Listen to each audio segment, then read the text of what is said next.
Good evening, everyone. It is 7 p.m. I'm going to call the meeting to order. I want to welcome everyone. We have a full house this evening, so thank you for being here. I am President Lauren Christensen, and I'm going to start with, or ask my fellow board members to introduce themselves, starting with my left, or to my left.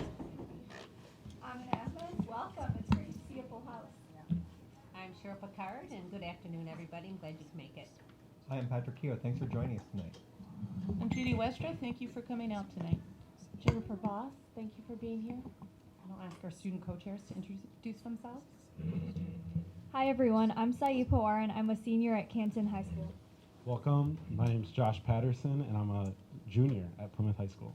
And Dr. Merritt, will you introduce yourself and your team? Good evening, Superintendent Monica Merritt. Welcome. It's great seeing everyone here today, especially because we know we are celebrating our young people, and we're just really here and we're excited for celebrating their accomplishments. I'd like to begin by introducing Ms. Diane Robertson, our executive assistant, who we thank her for being here to take our minutes. Also, Ms. Carly Reyes, our assistant director of marketing and communications, is taking care of our technology needs. We'll have the rest of the core team introduce themselves to you, beginning with Mr. Tiskowitz. Thank you, Dr. Merritt. Kurt Tiskowitz, Assistant Superintendent for Student Services. Welcome. Good evening and welcome. I'm Jill Minnick. I serve as Chief Finance and Operations Officer. Welcome, everyone. I'm Beth Rail. I'm the Chief Academic and Innovation Officer. Thank you for being here this evening. Good evening. My name is Abdul Mayoon, Chief Human Resource Officer. Good evening. Liz Vartanian Gibbs, Assistant Superintendent, Student and Family Engagement. Let's all stand for Pledge of Allegiance. I pledge allegiance to the flag of the United States of America and to the republic for which it stands, one nation, under God, indivisible, with liberty and justice for all.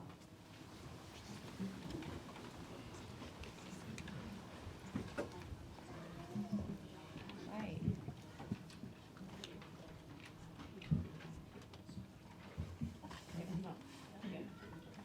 Okay, on to the adoption of the agenda and approval of the consent agenda. Can I please have a motion? Madam President, I move that we consider our agenda and adopt our consent agenda. It's action item 250460. Can I have a second? Second. Okay, so it was moved by Treasurer Kehoe and seconded by Member Picard. Dr. Merritt, can you please take us through the agenda? Yes, President Christensen. This evening, our consent agenda consists of human resources transactions since our last time together. We have new hires, as well as leaves, resignations, and retirements for your consideration. We also have the approval of minutes from our regular meeting on March the 11th, 2025. And we have the following first reading of policies for your consideration. Policy 0167.3, public participation at board meetings. Policy 1130, conflict of interest. Policy 3110, conflict of interest. And policy 4110, conflict of interest. Additionally, we have policy 8321, the criminal justice information security.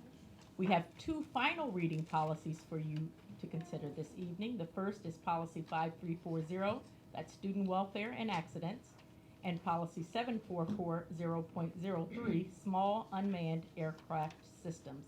And finally, we have an out-of-country field trip that has gone through SPA for your final consideration this evening. Thank you, Dr. Merritt. Okay. Those in favor, please say yes. Yes. Yes. Those opposed, say no. Motion carries 6-0. Mr. Maydoun, can you take us through human resources, please? Yes. I'd first like to acknowledge our retirements, just give them for the time they gave to the district, they've given to the district. The first retirement is Cheryl Bendis, who was of a Vocational Education Foundation in his work traditions of 2019. Julie Chavella, who was an elementary classroom teacher at Field. She has been working for the district since 1996. And it looks like she came back in 2022, so she worked with us twice, and she's retiring now. Deborah Stevens, instructional coach at the middle school, for middle school. She has been with the district since 1992. Tracy Cashman, a math teacher at Discovery, who has been a teacher within the district since 1996.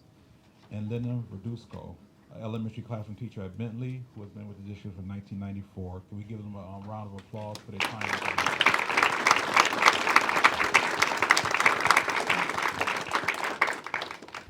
got the people going, and now we have the people coming to us. So we have one new hire today. It's Ashley Howarth. She was hired as a special education teacher at Allen. Is she in the audience today? Oh, hi. Hi. Give her a round of applause.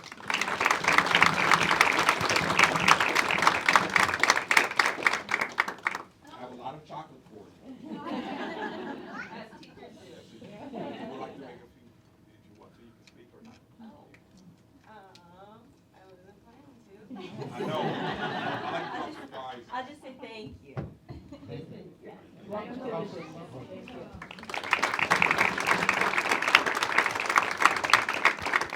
And that is all we have for today. Great, thank you, Mr. Madoon. Okay, on to our favorite part of our board meeting, celebrating success with member boss.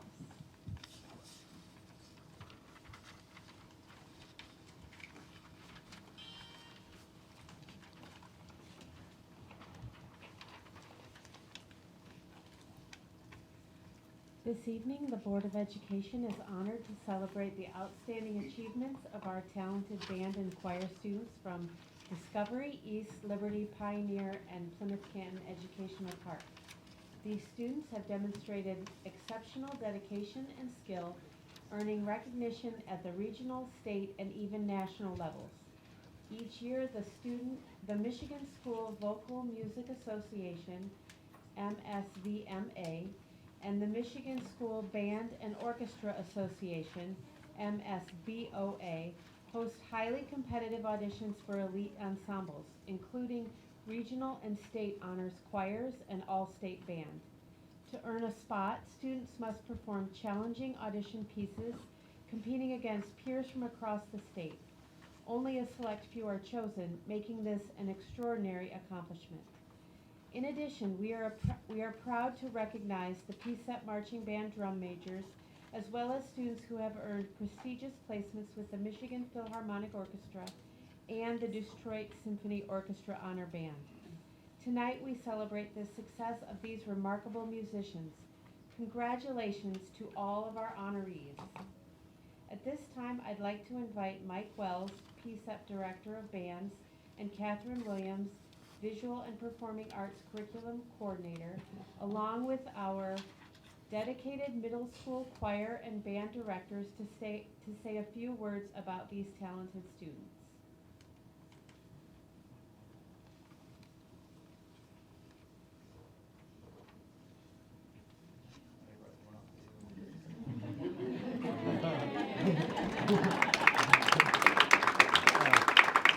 First of all, thank you for having me. They're all downstairs, and so I think they're coming up here in a second. I want to thank the board and everyone for just recognizing the students here. I have the distinct opportunity of having a bird's eye view on, I think, a lot of the students' music education. The thing that I always really strongly believe in is that, music is something that we can teach a lot of life lessons through for our students. And, obviously they're learning notes and rhythms, and they're learning how to perform instruments or sing or whatever they may be doing, but they're also learning teamwork, they're learning collaboration, they're learning goal setting, they're learning, all of those really important values that we have in our learner profile within our district, and, we identify as being important, just life skills for being good humans.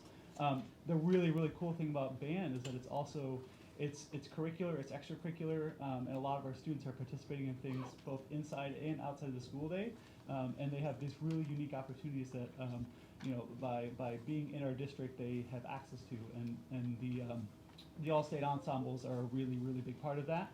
These are students that have dedicated time outside of the classroom, working with their private lesson teachers, working with their band teachers, choir teachers, orchestra teachers, and everyone else to do something that is really not a requirement, but really an opportunity for them. So we're very, very proud of them, and I'm sure Ursula here in a second will speak to that as well.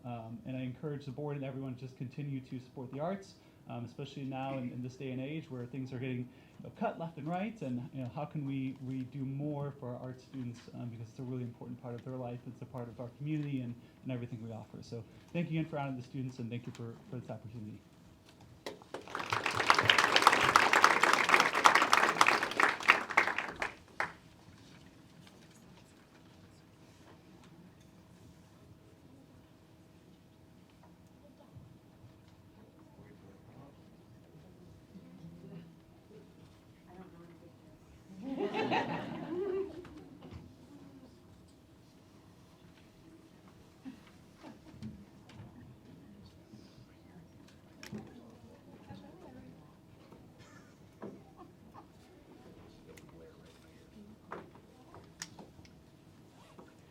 excited to honor these students tonight. Beginning with the MSVMA Regional Honors Choir. From Discovery, we have William Timmerman. Kathy, can you speak into the mic, please? Yes. William Timmerman, Rainey King, Bhavya Dasani, Eiley Fox, Claire Sparks, Savannah Litton, Brianna Kozegi. From East, we have Josephina Gustavusson. From Liberty, Maisie Groth, Joy Ott, Morella Castenago Pato, Sophia Chavez, Lacey Hutton, Lily McAson, Clarabelle Robertson. From Pioneer, we have Lena Lara, Allie Mayer, Addie Sire, Sharif Rila Ravindran, Marley Thomas, Amelia Rousseau, Gurneet Kanwar, Daniel Tyler, Eliana Alexiev, Lily Sandros, Maureen Shafiq, Clevis Burbilly. The MSVMA State Honors Choir. From Discovery, we have William Timmerman. East, Roe Iovan, Sashi Desai, Simone Huntley, Raya Keswani, Maria Shaw.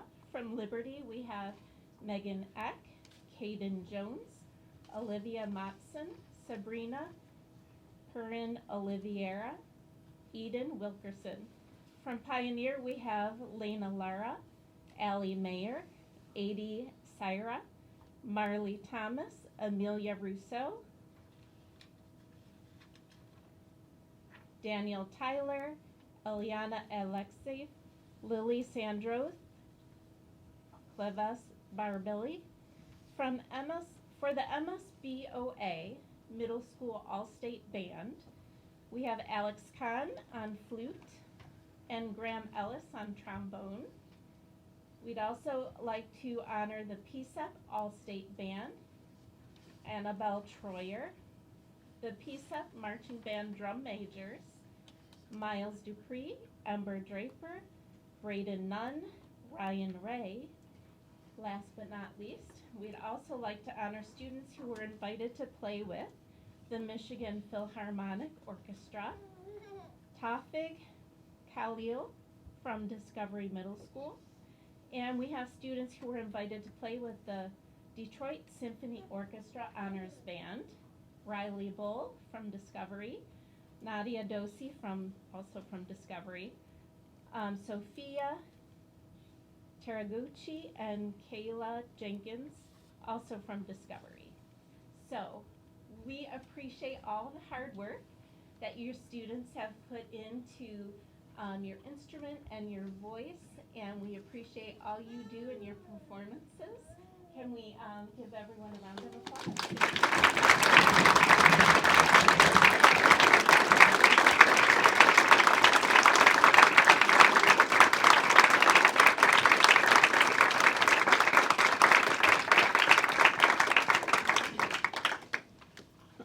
Excuse me. On behalf of the Board of Education, I am proud to present STARS Awards, Students with Tenacity Achieving and Reaching Success, to these outstanding students.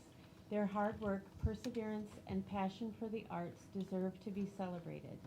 Normally, we would distribute certificates now, but because we have such a large and talented group tonight, we'll have the students proceed downstairs to the lobby for photographs, and each student will receive their certificate on the way out. Thank you, and congratulations again.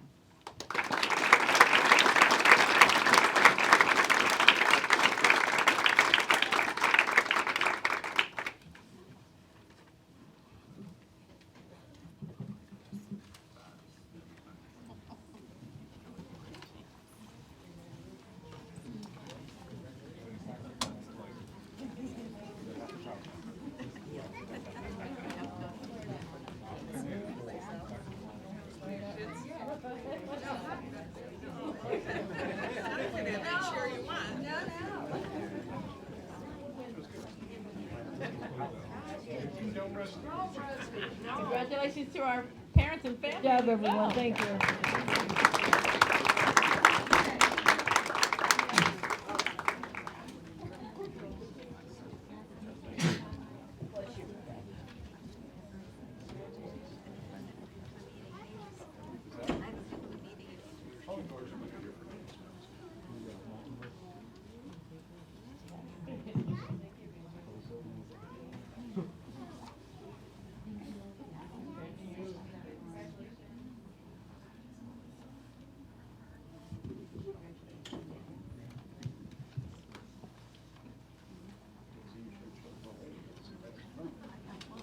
All right, that's a hard act to follow. But we will move on to our board committee reports and actions. So first up is the president's report. It's been nearly a month since we've been together, so I just want to wish everyone a good evening, and I hope everyone had a wonderful, restful spring break, whether you were traveling at home or at home. I hope you had the opportunity to unplug and recharge and prepare for the remainder of the school year. It's kind of hard to believe that there's only a couple months left. Is anyone counting down the days? No. Not yet. Not yet, not yet. It's too soon, it's too soon. Yeah. At any rate, I did have one item that I wanted to just address today in my report. Over the past couple of meetings, we've received several citizens' comments, and we've had a lot of community members and parents email the board and administration around the board's decision to rescind policy number 2410. So 2410 was rescinded last fall after a thorough vetting in our policy committee, and following the recommendations set forth by Neola. This policy was created to align with state law, and however, the state law had changed and no longer was in compliance, therefore it was rescinded. Many community members urged the district to reinstate the policy 2410 to ensure that no district employee is providing abortion referrals to students. I do want to lift the fact that we do have an acting board policy, policy number 2414, reproductive health and family planning, that touches on this topic. In the policy it states, any school official, member of the board, or employee of the board who is not the parent or the legal guardian of a student involved is prohibited from referring a student from an abortion, or for an abortion. I'm hoping that this provides some clarity to our families and community around the district's stance on abortion referrals.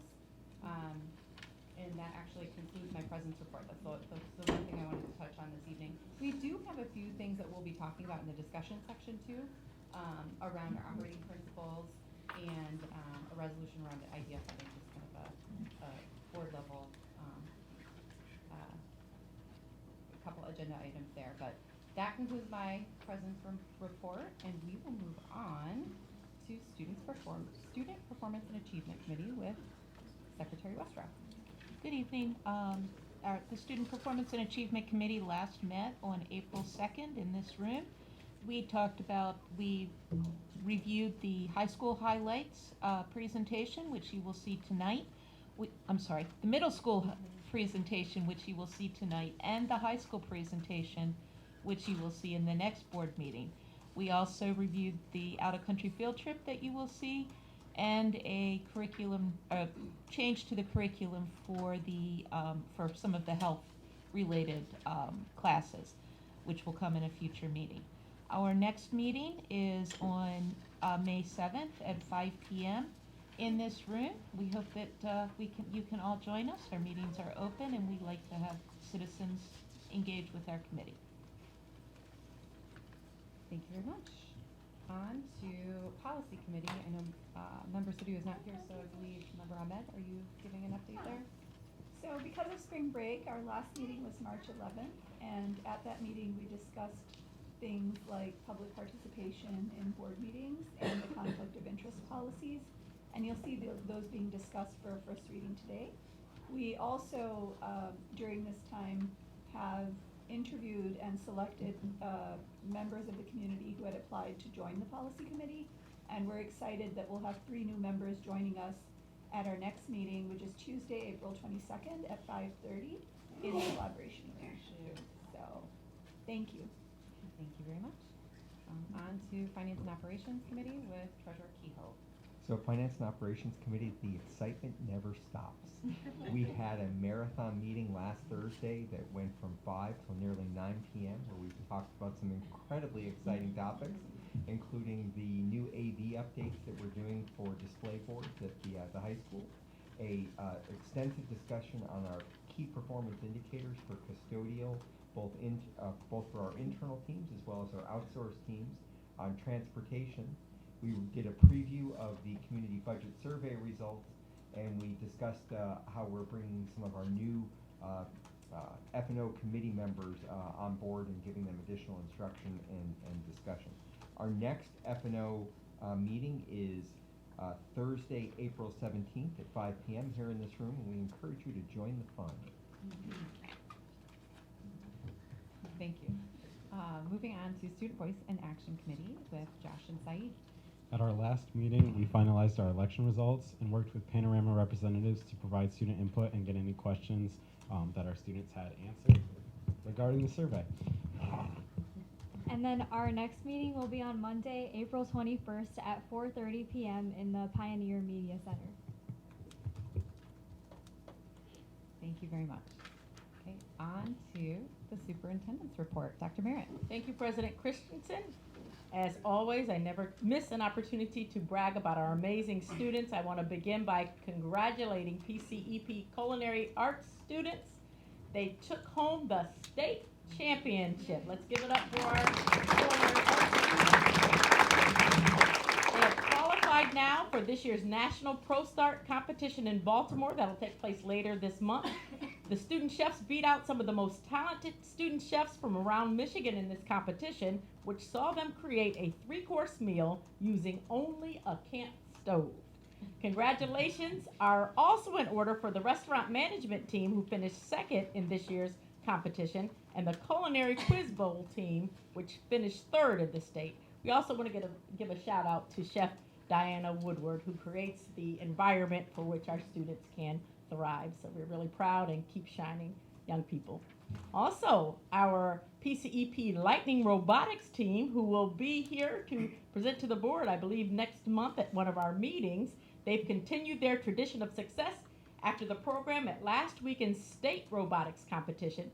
The team lost a close match in the semifinal in its division, but did win the state award for quality. Lightning Robotics advanced to the state competition after dominating their first 2 competitions of the season, winning each of their 2 prep events. The team almost set a world record. Did you hear that? Almost set a world record for points in their first event and had a perfect 17-0 record in their second event. Finally, the team also received the prestigious First Impact Award at their first event. This Impact Award is the most prestigious award at first competitions. It honors the team that best represents a model for other teams to emulate. So please join me in congratulating our robotics team. Also giving a special shout out to Mr. Jay Obsnick, who truly has created a legacy of excellence for this program. Moving on to excellence, we cannot leave out our radio station, 88.1 The Park. It was named Michigan Associations of Broadcasters for High School Station of the Year. So let's also join us in congratulating those students. This year's honor is the 8th straight year that 88.1 has been named Michigan's top high school radio station. 88.1 students shined in the individual portion of the Student Broadcast Awards. Students received 16 of the 47 total awards presented in the high school category, including 8 first place awards out of 16 categories. The competition is judged by radio industry professionals from commercial radio stations and radio networks across the state. We want to thank Mr. Bill Keith as well as Mr. John Krieger for their support for our young people in this program. They continue to make us proud. The Park Players Theater Company is proud to present its spring musical of the 24-25 season when it brings Lerner and Lowe's Brigadoon to the Logan Auditorium stage. This is a show that's going to tell the story of a young man who falls in love with a beautiful girl in the Scottish Highlands, only to discover that the village where he met her is only visible for one day every 100 years. This show will run in the Gloria Auditorium at Salem High School on April 11th, 12th, and 18th. So is that this week? April 11th and 12th this week, next week on the 18th and 19th. This is at 7 p.m. I invite board members and community members to come out and support our students. The tickets are available on the Park Players website and will be available at the door. So that is it for our students, but when we think about all of these wonderful accolades, who would not want their student to be a part of this success? So it is great time as we're looking at enrollment season to announce that P-CCS is ready to welcome its newest and our youngest learners into our district. Kindergarten registration for the 25-26 school year is open for all students living within the district boundaries. We offer both a traditional kindergarten option and a Young Fives kindergarten option for students who will turn 5 years old on or before December 1st. Registration for our early childhood programs is also open until space is full. P-CCS offers tuition-based programs with half and full day 3-year-old options and a half-day option for 4-year-old students. We are also really proud to offer a free full-day option for students who will be 4 by September 1st, 2025 as part of the Great Start Readiness Program. You can find registration information on our website at earlychildhood.pccsk12.com. I believe that we have kindergarten orientation that is coming up in May on the 13th, if I'm correct by the date. So we want to get our youngest learners in here. It's May 12th? Yeah, correct me out loud. May 12th for our youngest learners. So again, having an opportunity to get in and get involved in the district soon. Finally, as we look to this spring, we'd like to invite everyone in the district to participate in our Family School Relationship Survey. This is for the spring of 2025. We value your feedback, and the survey is designed to help us improve our school district based on your responses. The survey will close on April the 18th, and you can access this survey through pccsk12.com and on our social media channels. That concludes my report for this evening. All right, thank you, Dr. Merritt. Okay, on to citizens' comments. This is section E of our agenda. I will like to remind you, because this is a newer change. You know, last meeting we had had this also, but this particular section is limited to 30 minutes.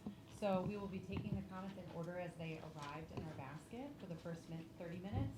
We will move on to our administrative reports and recommendations once that 30-minute time has run its course, and then we have a remainder citizens comment section after kind of that general board business. So looks like we have a big stack, so we may have to adhere to that tonight. So first up, we have Joan. I'm not quite sure. Joan P.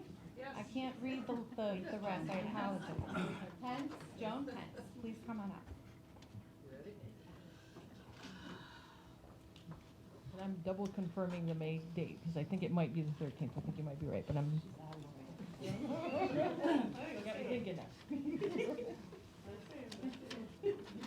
I learned to write from my students. All right.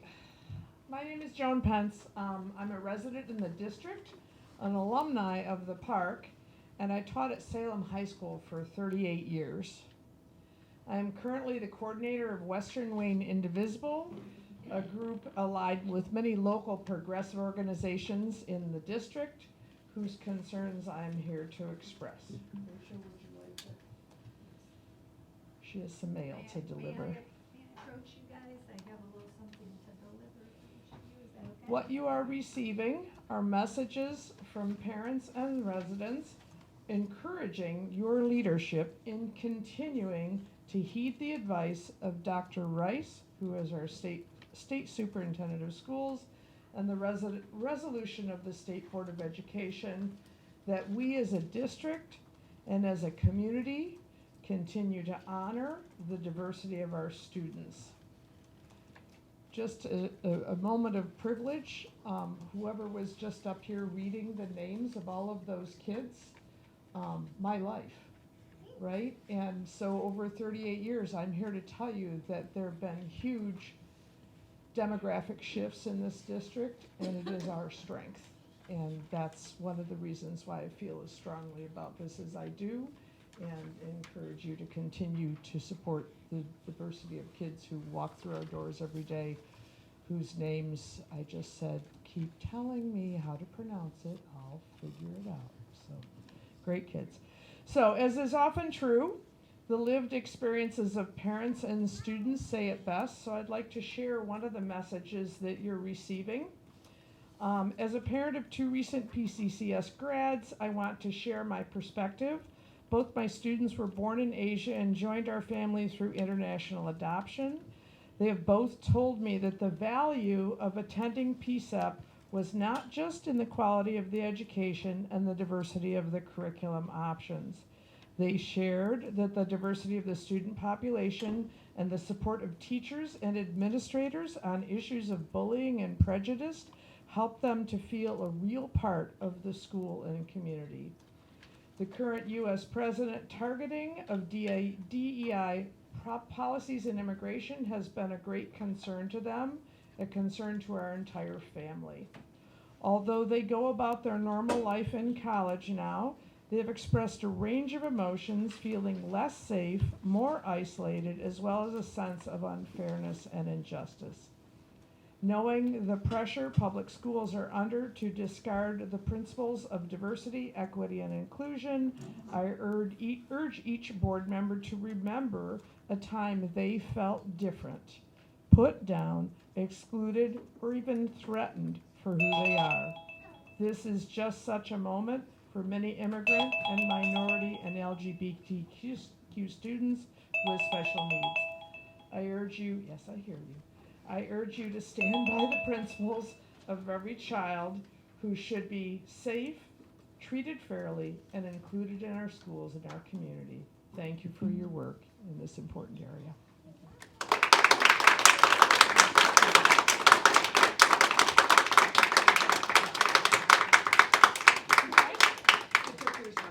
Dr. Merritt, you are correct. It is Tuesday, May 13th is kindergarten orientation. Thank you for the correction. Thank you for the comment.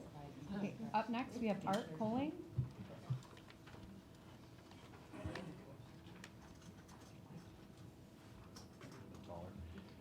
Good evening. My name is Art Colling. My son William is a sophomore at Plymouth High School. My son has been participating in the Plymouth bowling program for 2 years. This year, his JV bowling team became state champs. I was here back in October of 2023 to voice my concerns about the pay-to-participate fees for Plymouth Canton. At that time, a board member pulled me aside and mentioned that I would be invited to a committee meeting. That meeting never took place, so I'm here to repeat the same speech I made a year and a half ago. Bowling is a self-funded sport. That means we'll be paying over $400 for my son to participate. Bowling has a $400 fee plus $40 for the jersey. We also fundraise to keep these costs down. I will pay for my son to play, but I see a problem. Another student athlete can participate in football, basketball, and track. Their pay to participate fee would be $385 total. If a student were to participate in either hockey, lacrosse, bowling, 9th grade basketball, pom, or cheer, they would pay an additional $400 plus. This seems unfair and could limit student athlete participation for some families.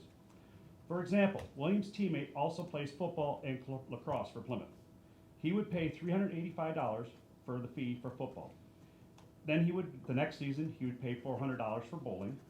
Finally, he will pay $795 for lacrosse. That is over $1,500 in pay to participate fees for the 24-25 school year. This does not include other miscellaneous fees. Now, I have a list here from all the KLAA for all those sports. Plymouth Canton and Northville are the only two that pay the $385 once, but they have 6 self-funded sports. Livonia, for their sport 1, it's $125. For season 2, $125. Season 3 is nothing. They have no self-funded. Novi pays $125 or $175 for season 1, $175 for season 2. Season 3, they pay nothing. Again, no self-funded sports. Heartland is $175 for season 1, $175 for season 2, $175 for season 3. Again, no self-funded sports. Belleville, $75 for season 1, $75 for season 2, $75 for season 3. Again, no self-funded sports. And finally, Howell, Dearborn, Wayne Westland, and Brighton have no pay to participate fees. Again, I will pay the fees for my son. He only plays one sport. But I want what's best for all student athletes. And I believe many families are not aware of this discrepancy. Thank you.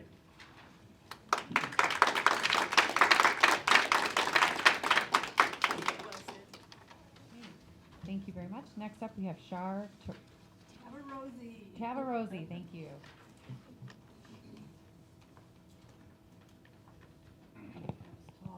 Hi, I'm Shar Tavarosi. I'm a Plymouth Township resident. This is a letter one of my neighbors wrote me to read. Letter for Board of Education. I am writing to express my appreciation for my time as a student here at P-CCS. I went through the whole of my schooling here, beginning at Hulsing Elementary, when I arrived as an ELL student. From the beginning, the staff was incredibly welcoming and supportive and made me feel at home at an unknown school. The teachers and administrators made sure I had the resources to be able to succeed academically. After my time at Hulsing, I continued at West Middle School and later at Canton High School. Through all the years, one thing I have always appreciated, the range of educational opportunities that were available to all students. I went through an accelerated math program which prepared me well to do college-level math in my last 2 years of high school and beyond. The classes I took allowed me to balance coursework and extracurriculars, and the district prioritizes the success of a student as long as they're willing to put the effort in. There was never any issue where learning felt withheld for me, and whether in class or at the library, I felt open to explore all resources available to me. One of the standout experiences in my schooling was my involvement in the STEM Pathway to Engineering program. This program provided an incredible way to develop problem-solving skills, teamwork, as well as technical knowledge, all of which have been invaluable in my academic and professional pursuits at Wayne State University, where I currently attend. This pre-engineering track path offered through the schools was critical in showing me how interesting STEM was. The curriculum, together with the great teachers I had, laid a strong foundation for my continued education in STEM. Overall, my experience in P-CCS was pretty great. The teachers are all committed to preparing their students for their future. I very much appreciate all the teachers, mentors, and programs that were able to shape my academic and personal development. Sincerely, Nadine Moda. She wouldn't brag on herself, so I have to. She's going to school and she works too, by the way, and she's taking the summer off and she will be working full time. She's going to be 21 years old this year, and she'll have her master's degree done. So she's pretty amazing for a kid who came here from Guatemala, didn't speak any English when she got here. So thank you.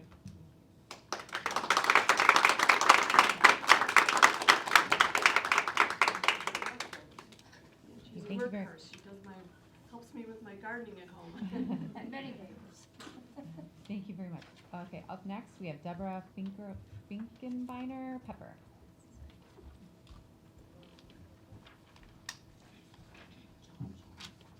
Hello. So my name is Deborah Finkenbeiner Pepper. I've lived in the district for over 30 years now. So like most people, we moved to Canton because of the good public schools. So, and I want to thank each and every one of you for continuing that tradition of excellence and keeping that going. So thank you for all your time and commitment. I've been in the last couple of board meetings, and I've been a little confused by some of these citizens' comments that appear to be about abortion rights, which was very confusing to me because clearly that's not a policy that the school board can decide. Not to mention that that's something the Michigan voters went and passed the constitutional amendment in November of '22. And it was mentioned earlier that there's, I guess, Michigan always had a law that anyone under 18 does have to have either parental consent or a judicial bypass. And as the president mentioned earlier, there was a state law and a corresponding school policy that said that the staff could not assist or refer in obtaining that abortion. So the state law was repealed in October of '23, and the school policy was almost a year later in September of '24. So, and we've heard from many people that wanted that repealed policy back in state. And I can say we all agree, we wish we lived in a world where every child had a parent that they could go to in a time of crisis. And unfortunately,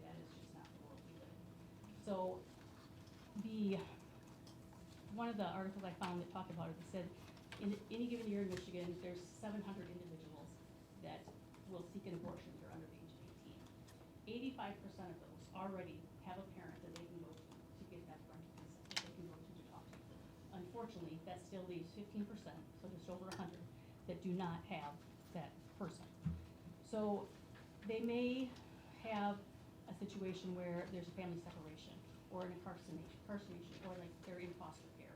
Or it may be that they fear physical abuse, or emotional abuse, or loss of support if they go to them in this crisis.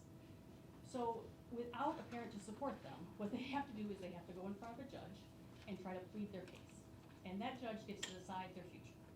So that is such a hard path, and I imagine trying to do that as a minor child in that type of crisis, and my heart breaks for them. So I guess I want to note that the current policy, it doesn't say that anyone must provide that information, but if a staff member would feel that they have the ability to explain what the laws are of this state, I would think as a public school, that should be allowed. So as a public school, I feel like our policies should align with the state laws. So I believe that policy should stay repealed, but I think a staff member should be able to inform a citizen of their rights. Thank you.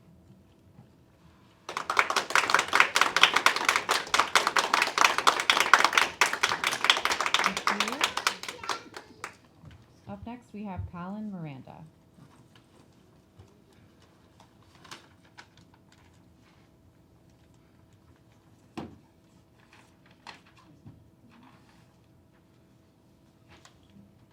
Good evening. I'm Colin Miranda, a Plymouth resident, addressing today's first reading of policies 617.3, 1130, 3110, and 4110.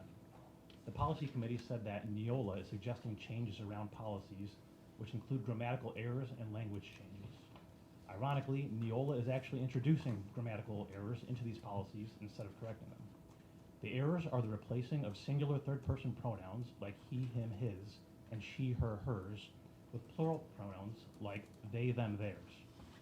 According to the Heath Handbook, one of the most important changes to occur recently in English is an increased sensitivity to sexist language. Language that refers to women and men should be inclusive rather than exclusive. The basic principle of agreement in number and gender between pronouns and antecedents is easy enough to understand. The text then gives some examples of incorrect pronoun use. Incorrect. When a client calls the office, do not leave them on hold for more than a minute. Incorrect. A person who fails to keep their dog on a leash will be ticketed. Incorrect. If a customer isn't satisfied with their purchase, we will happily refund their money. According to the text Grammatically Correct by Ann Stillman, no competent English speaker would say, "Where did I put them?" when looking for a single book, or refer to one's best friend as they, or to a group of girlfriends as she.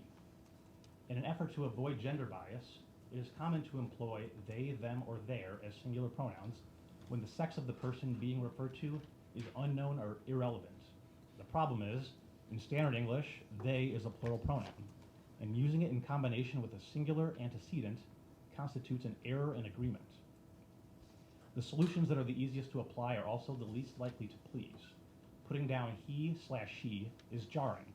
Using they as a singular pronoun is ungrammatical. Both seem like cop-outs, as if you couldn't take the trouble to come up with a more imaginative strategy to not use all male pronouns. In speech, everyone uses they and them when sex is unknown or irrelevant. Still, stricter standards must apply in writing, and the fact remains that grammatically, they refers to more than one individual. The website, pronouns.org, in its section on gender-inclusive language states, "It is fine to use singular pronoun they as a way to refer to a specific person who goes by the pronoun they, or to colloquially refer to a single person of unspecified gender. However, it may not be the best choice of language for a policy or technical writing, in which a reference to a single person must be absolutely clear. I hope the board won't codify ungrammatical casual speech into its professional government document of policies. I ask you, please correct these grammatical errors in policies 617.3, 1130, 3110, and 4110 before adopting them. Thank you.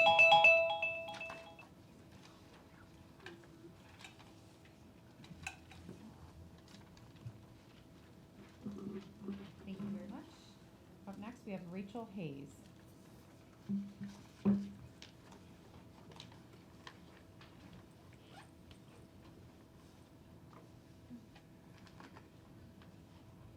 Good evening. I'd like to thank the board for continuing to support and protect our community's LGBTQ+ children in our schools. The importance and impact of your work and commitment can't be overstated.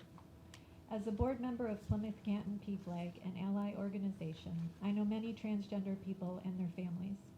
The first and foremost thing to keep in mind when you think about what it means to be transgender is that it means to be human. Transgender people are simply people. Transgender kids are simply kids.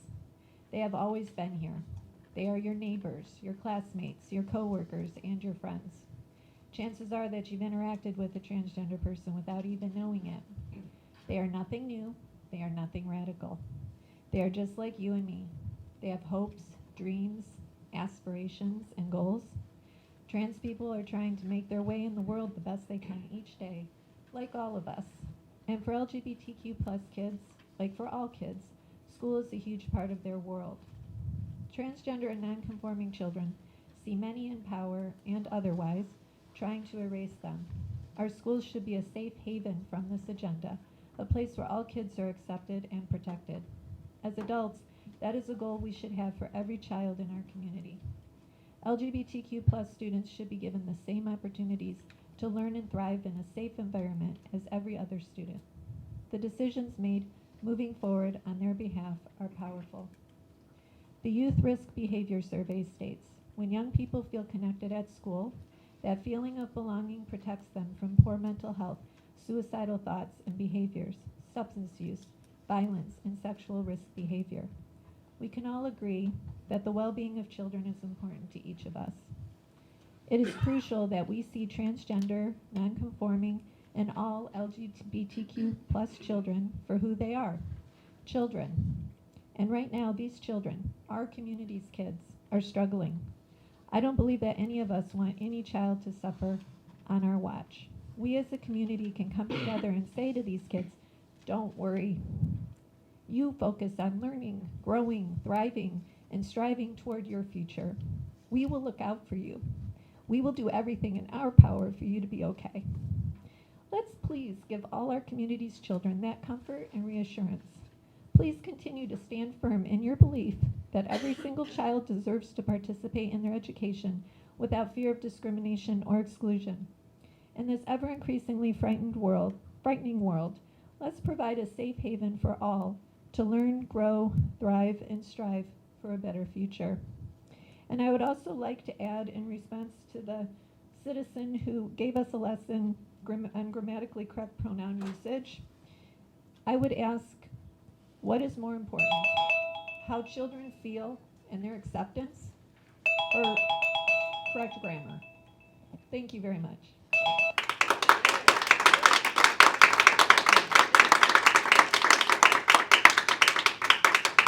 Thank you. Up next, we have Sheila Dudley.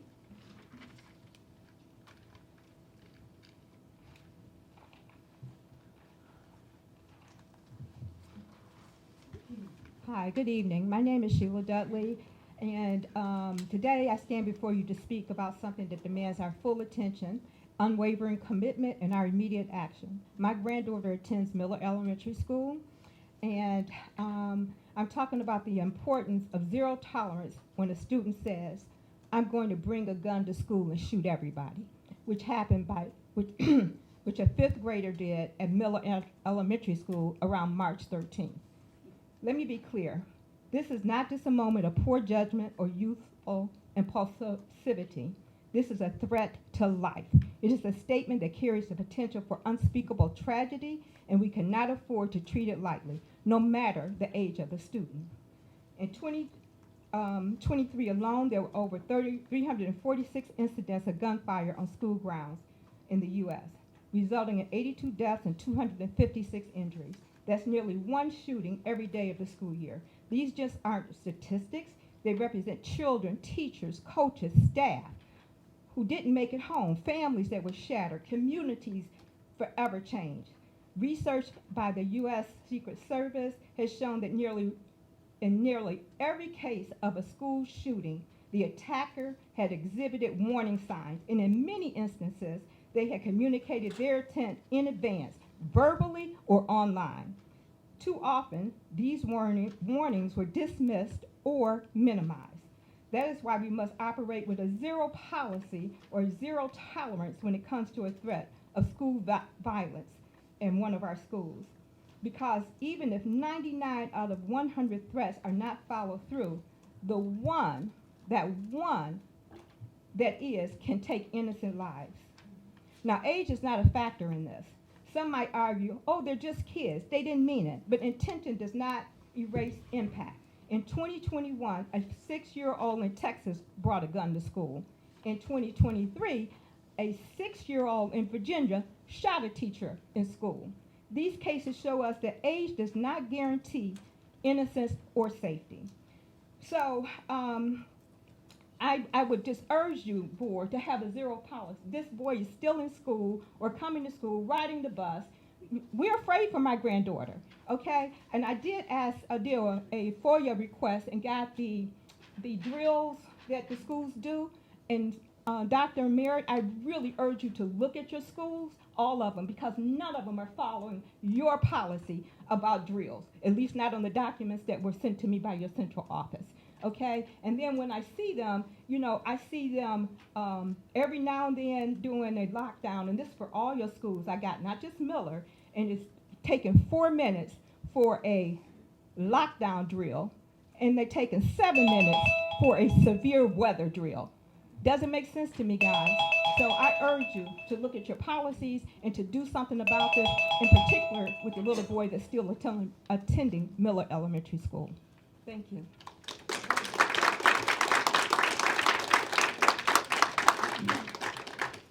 Thank you for your comments.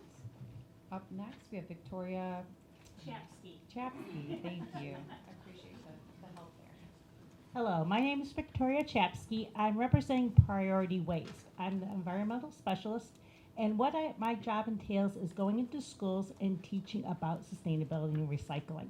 I've been a teacher myself. I've been in the classroom, so I know that instruction time is important. So I created programs that also basically help with that instruction time, so they're not wasting it. I ask them questions. It's a pre-K through high school. In preschool, we focus, in kindergarten, we focus just on recycling. As they get older, we talk about the 3 R's. Again, it does qualify as far as one of the categories for Michigan Green Schools. A lot of times I work with the teachers that are asking to be certified as a Michigan Green School by offering them different opportunities and different suggestions on how their schools can be green. Again, this is a free program. I go, basically, Priority Waste does service the residential area. And that brings me kind of to my second point, which is that Priority would love the opportunity also to service the schools, so not only for trash, but also recycling. I've been in the business as far as educating the students as far as sustainability for approximately 11 years.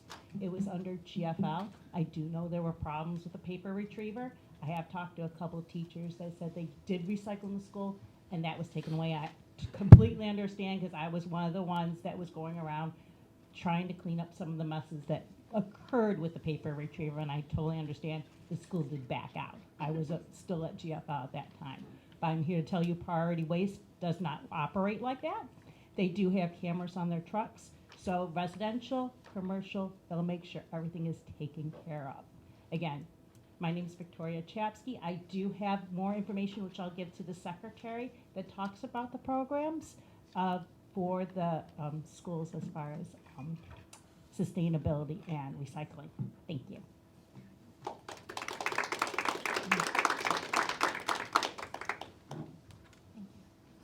Okay, up next, we have Steve Gentilia. If there's other people that want to go first, they gotta go, they can go. Instead of taking up the first time before you gotta, you know what I mean? Okay, I'll just put you to another spot. Okay, we have Yolante Washington. Hi, everybody.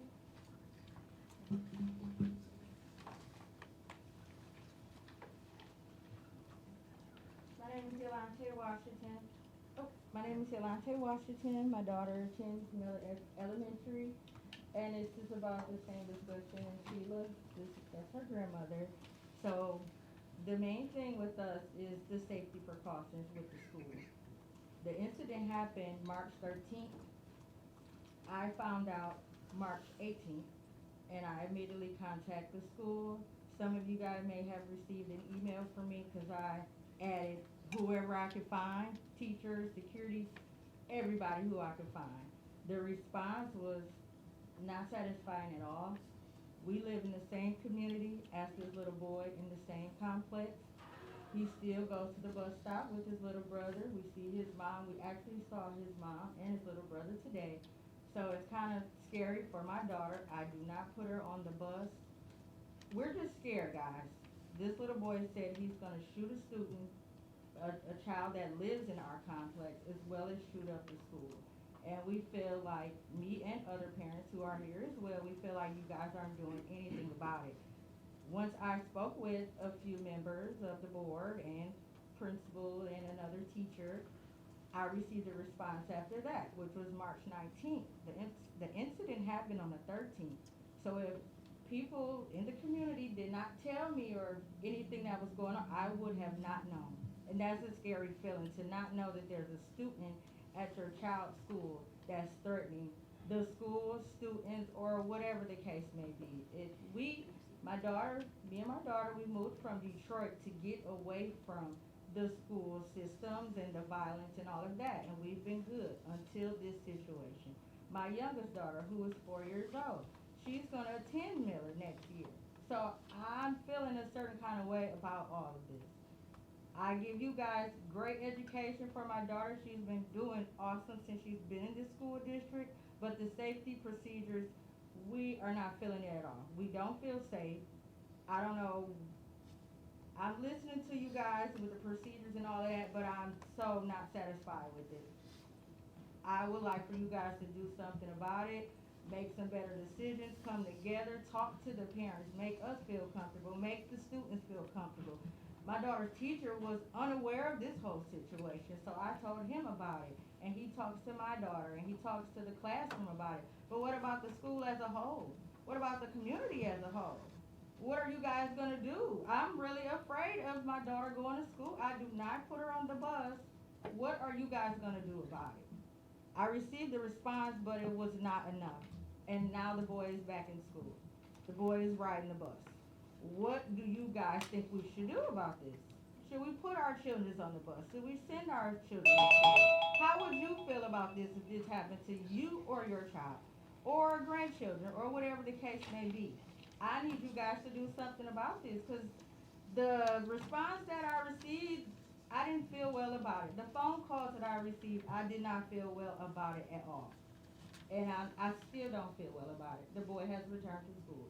I wish you guys would do something about this. We have so many other parents that has something to say, but they're too afraid to say anything because they feel like you guys aren't going to do anything. So please do something about this. A lot of children don't go to school because of this situation. So please, guys, do something about it because it's serious. I'm scared for my child. I had to talk to my child about gun safety. She's only 10 years old. I've Ms. never had to have that Washington, conversation.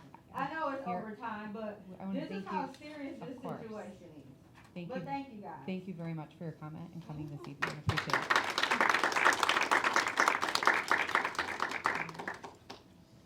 Okay. We have time for one more in this 30-minute section. Up next, we have Angelica Johnston.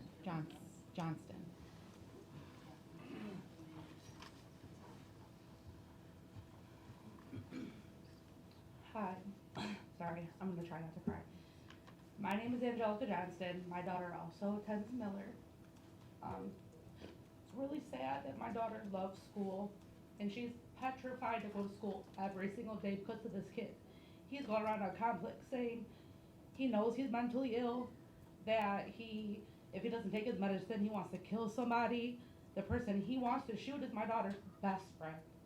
He said he's gonna shoot the class up, and he's gonna shoot the rest of everything up. And I know I shouldn't be talking about this, but the fact that we also got an email saying that it's rumors and misinformation is beyond ridiculous, okay? Because it happened, there's police reports made.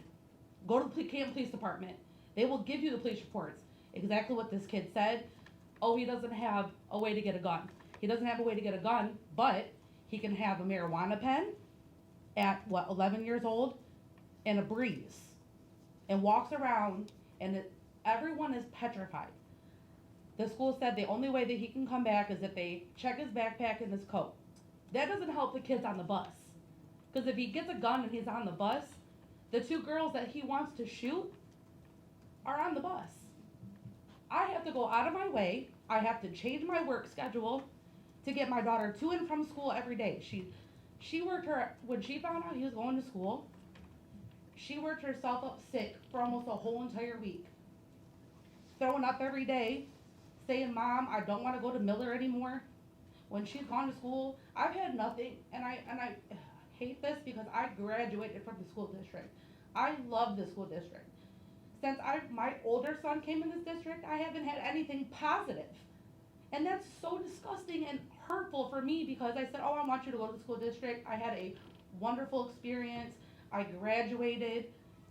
It has not been one good experience. I know you guys hear all these wonderful experiences you guys have with Plymouth Education. Understandable. I had a wonderful. But as I brought my kids into this school district and I could have picked 2 other districts to go to, it's been nothing but chaotic, BS, and I haven't had anything positive.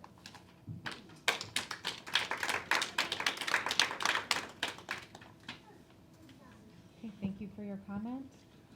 We do have a few more, but we are going to have to yield that time to the next section in our agenda, and then we'll come back, as mentioned before. On to administrative reports and recommendations. We have teaching and learning with Ms. Rail.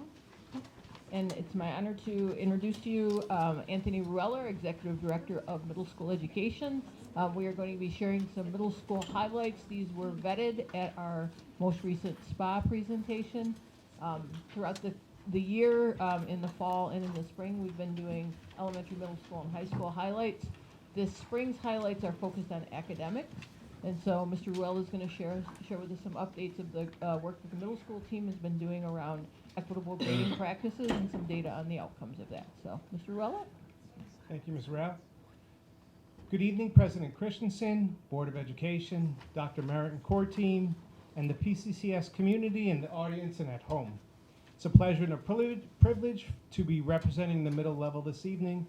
In this presentation, I'll be sharing with you the academic impact data from our initial implementation of the Middle School Common Grading Framework. Our grading work is aligned with Goal A in the district's dynamic plan, with teaching and learning strategic objectives A and B relating to a multi-tiered systems of support and closing demographic performance gaps, as well as with the Association of Middle Level Education's essential attributes of successful middle schools and the P-CCS learner profile. The Middle School Common Grading Framework is grounded in our programmatic logic model as it encapsulates the inputs and the activities required to achieve the desired output of fair and equitable best practices and the outcomes of closing achievement gaps and preparing students for future success. To provide a little background for Board of Education and community members who are unaware of the history of the Middle School Common Grading Framework work, we began 3 years ago when I convened a team of 20 teachers and district curriculum leaders to review our middle level grading practices in accordance with Board of Education Policy 5421. Our goal was to review the current policy at the time and our practices that we were engaging in at the middle school to see if there were opportunities for a revision that resulted in a more clear, more valid, and more reliable system of assigning grades. We began by reviewing the literature, and we developed a shared understanding of the purpose of a grade. We agreed that the purpose of a grade is to communicate a student's level of mastery of content standards, and that student grades must be based upon valid evidence of student learning. We concluded that in order for grades to effectively communicate valid information to students themselves, families, and other professionals about what a student knows and is able to do, grades must be mathematically accurate first. They must be based upon fair and equitable practices and must support student motivation to learn.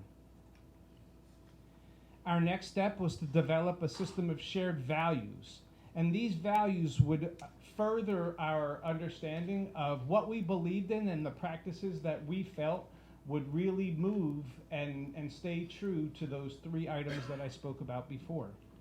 And once we had this foundation set, we started to explore the mathematical accuracy of our practices. We quickly realized that the 100-point grading scale we were using to average grades is mathematically inaccurate.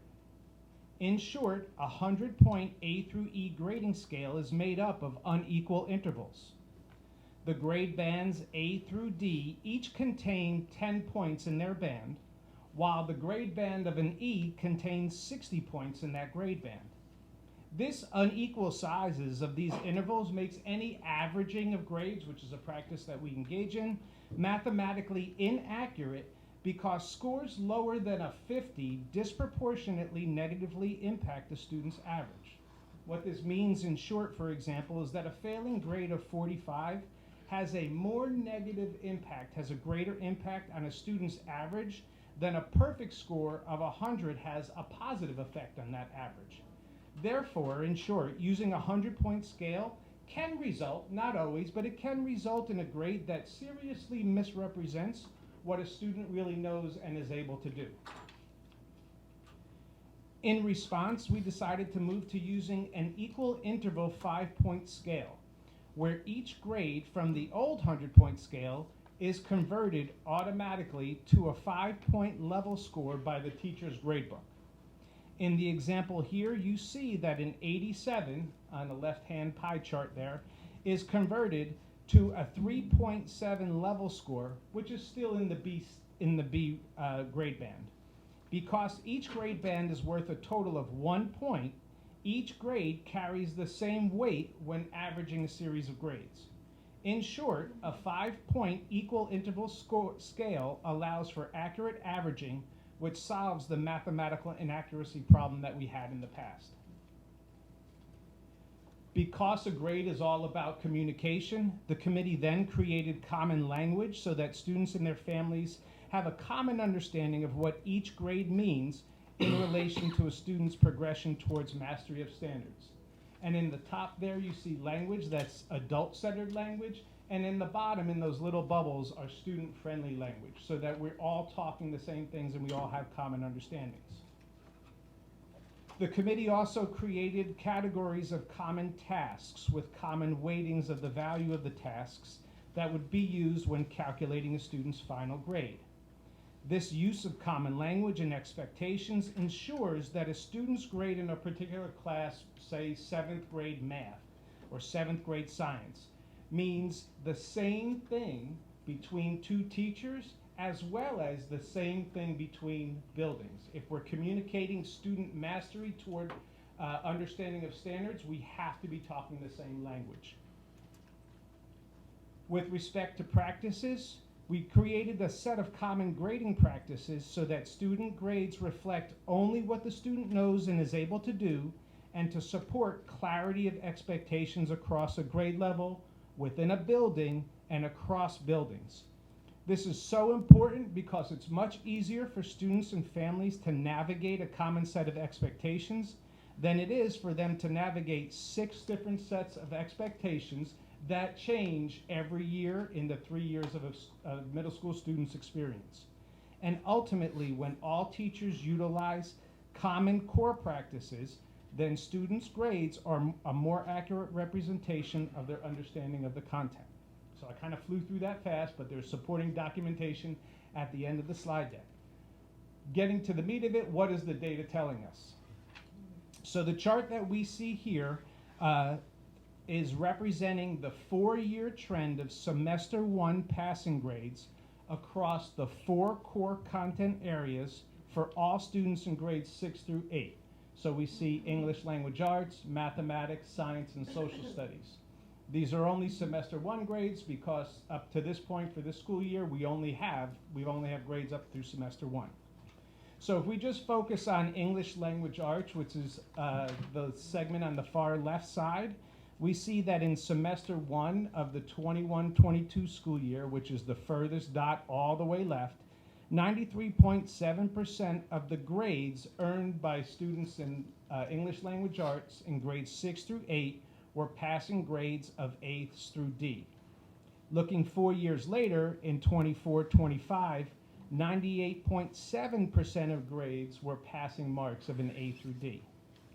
So looking across all 4 content areas, we see that same trend, where students earned more semester 1 passing grades in 24-25 school year than they did 4 years earlier. Relating that to the timeline of our grading work, in 21-22, that's our baseline year because we hadn't begun any grading work yet. So I wanted you to think of the 21-22 year as our baseline. In 22-23, we began our committee work and professional learning about grading practices. In 23-24, there was a soft rollout where teachers were encouraged but not required to adopt the common practices developed by the committee. And in 24-25, we had a rollout of the mandatory implementation of the Common Grading Framework. So looking at this, a thought that I wouldn't be surprised if people had is that, well, this is just grade inflation, right? This is all we're seeing here are examples of grade inflation. Well, let's see what the data tells us about that. So the table that you see here has lots of numbers on it, but I'm going to walk us through it. So this shows the semester 1 grade distribution, so not just A's through E's, but it's grade distribution of all graded classes for the last 4 years, semester 1 of the last 4 years, with the 21-22 school year on the bottom and the current school year on the top. The first thing I draw your attention to is the E column, which is the second column on all the way to the far right, which shows that the percent of all grades that are E's went from 5.5% in 21-22 to 1.2% in 24-25. But if we think about the graph that I just showed you, that's not surprising. You all knew that was coming already. What the trend graph before could not show was that there is also a reduction in the percentage of A's from almost 61% A's in 21-22 to about 54% in 24-25. This reduction in A's is evidence that the reduction in E's is not related to grade inflation. Because if it was related to grade inflation, we would also see an increase in the percentage of A's and B's. The other piece of the evidence that speaks against that is that the percentage of total grades that are A's and B's stays constant in all of those 4 years. So in 21-22, there's 81.3% of the grades that are A's and B's, and in 24-25, 81.6% of the grades are A's and B's. An analysis of the data that we were looking at our administrative team shows that it suggests that our common grading framework is doing exactly what it should be doing, making grades more accurate. We believe that with respect to the E's, the 5-point scale is making the math more accurate because it took away the disproportionate impact of a very low grade. A change in teacher practices also helps students develop habits to continue their learning because they're getting multiple attempts to demonstrate what they know. With respect to A's, our common grading practices have eliminated situations where students who may have been earning B's on their assessments and were solid B students in terms of demonstrating what they know, were having their grades increased because of their earning points for compliance tasks, and compliance tasks that don't demonstrate learning. So for example, completing homework and getting credit for completing homework, just as credit without it being graded the same way a test might be graded. So those are some of the things that we believe point to the fact that the grading scale, the common grading framework, is doing what it's supposed to do. With the issue of grade inflation addressed, let's look at the impact on closing demographic performance gaps. So this is another busy chart for you. But this slide represents the same 4-year semester 1 trend as this first graph, okay? But what we're looking at here is our 5 major racial and ethnic groups and their performance over that time. So the big takeaway in looking at this slide is that all 5 data points for each content area are much closer to each other in this school year, the 24-25 school year, than in the 21-20 school year, showing that those gaps are closing and that because of consistent, mathematically accurate and equitable grading practices, students are really demonstrating what they know. Looking specifically at our historically largest performance gap with relation to our racial and ethnic groups, specifically between white students represented in purple and Black or African American students represented in pink, we do see that very large convergence over these past 4 years. And as we explore our other traditionally underperforming demographic groups, we see the same trends. So here we have students who are of economic disadvantaged, represented in blue, compared to students who are not identified as being economically disadvantaged who are represented in gray. The same trend exists for students with an IEP, who here are shown in blue, as well as for students identified as multilingual learners, also shown here in blue. And while we are excited for these initial findings, we know that there's always room to improve. Moving forward, we will continue our work to make sure we're providing engaging instruction that is responsive to the needs of the learners currently in our classrooms. Along with this, we're always working to improve the quality of our assessments to ensure they're solid measurements of what students know and are able to do. And we will do this through targeted professional learning and making sure that we have structures in place that are truly supportive of teachers successfully integrating this learning into their daily practice. And before I take questions, I do want to draw the community's attention to the appendices at the end of the slide deck. So they're here, and they will link everyone to documentation and a video explaining the grading framework that was shared with all middle-level families at the beginning of the school year. Thank you. Thank you, Mr. Ruella. I actually want to start with our student voice in action co-chairs. Josh, do you have any questions? I just have 2 questions. One, I don't know if this is like exactly how you would, how would you address or like bring up a concern as a student about your teacher maybe not necessarily following the like suggestions, or not, they're not even suggestions at this point now. Right, they're not suggestions, John. I would have the teacher either talk with their counselor first or their building administrator. Okay. Thank you. Or me. Great. And then my other question, could you go back? It's one of the first slides. It Yes, has sir. all the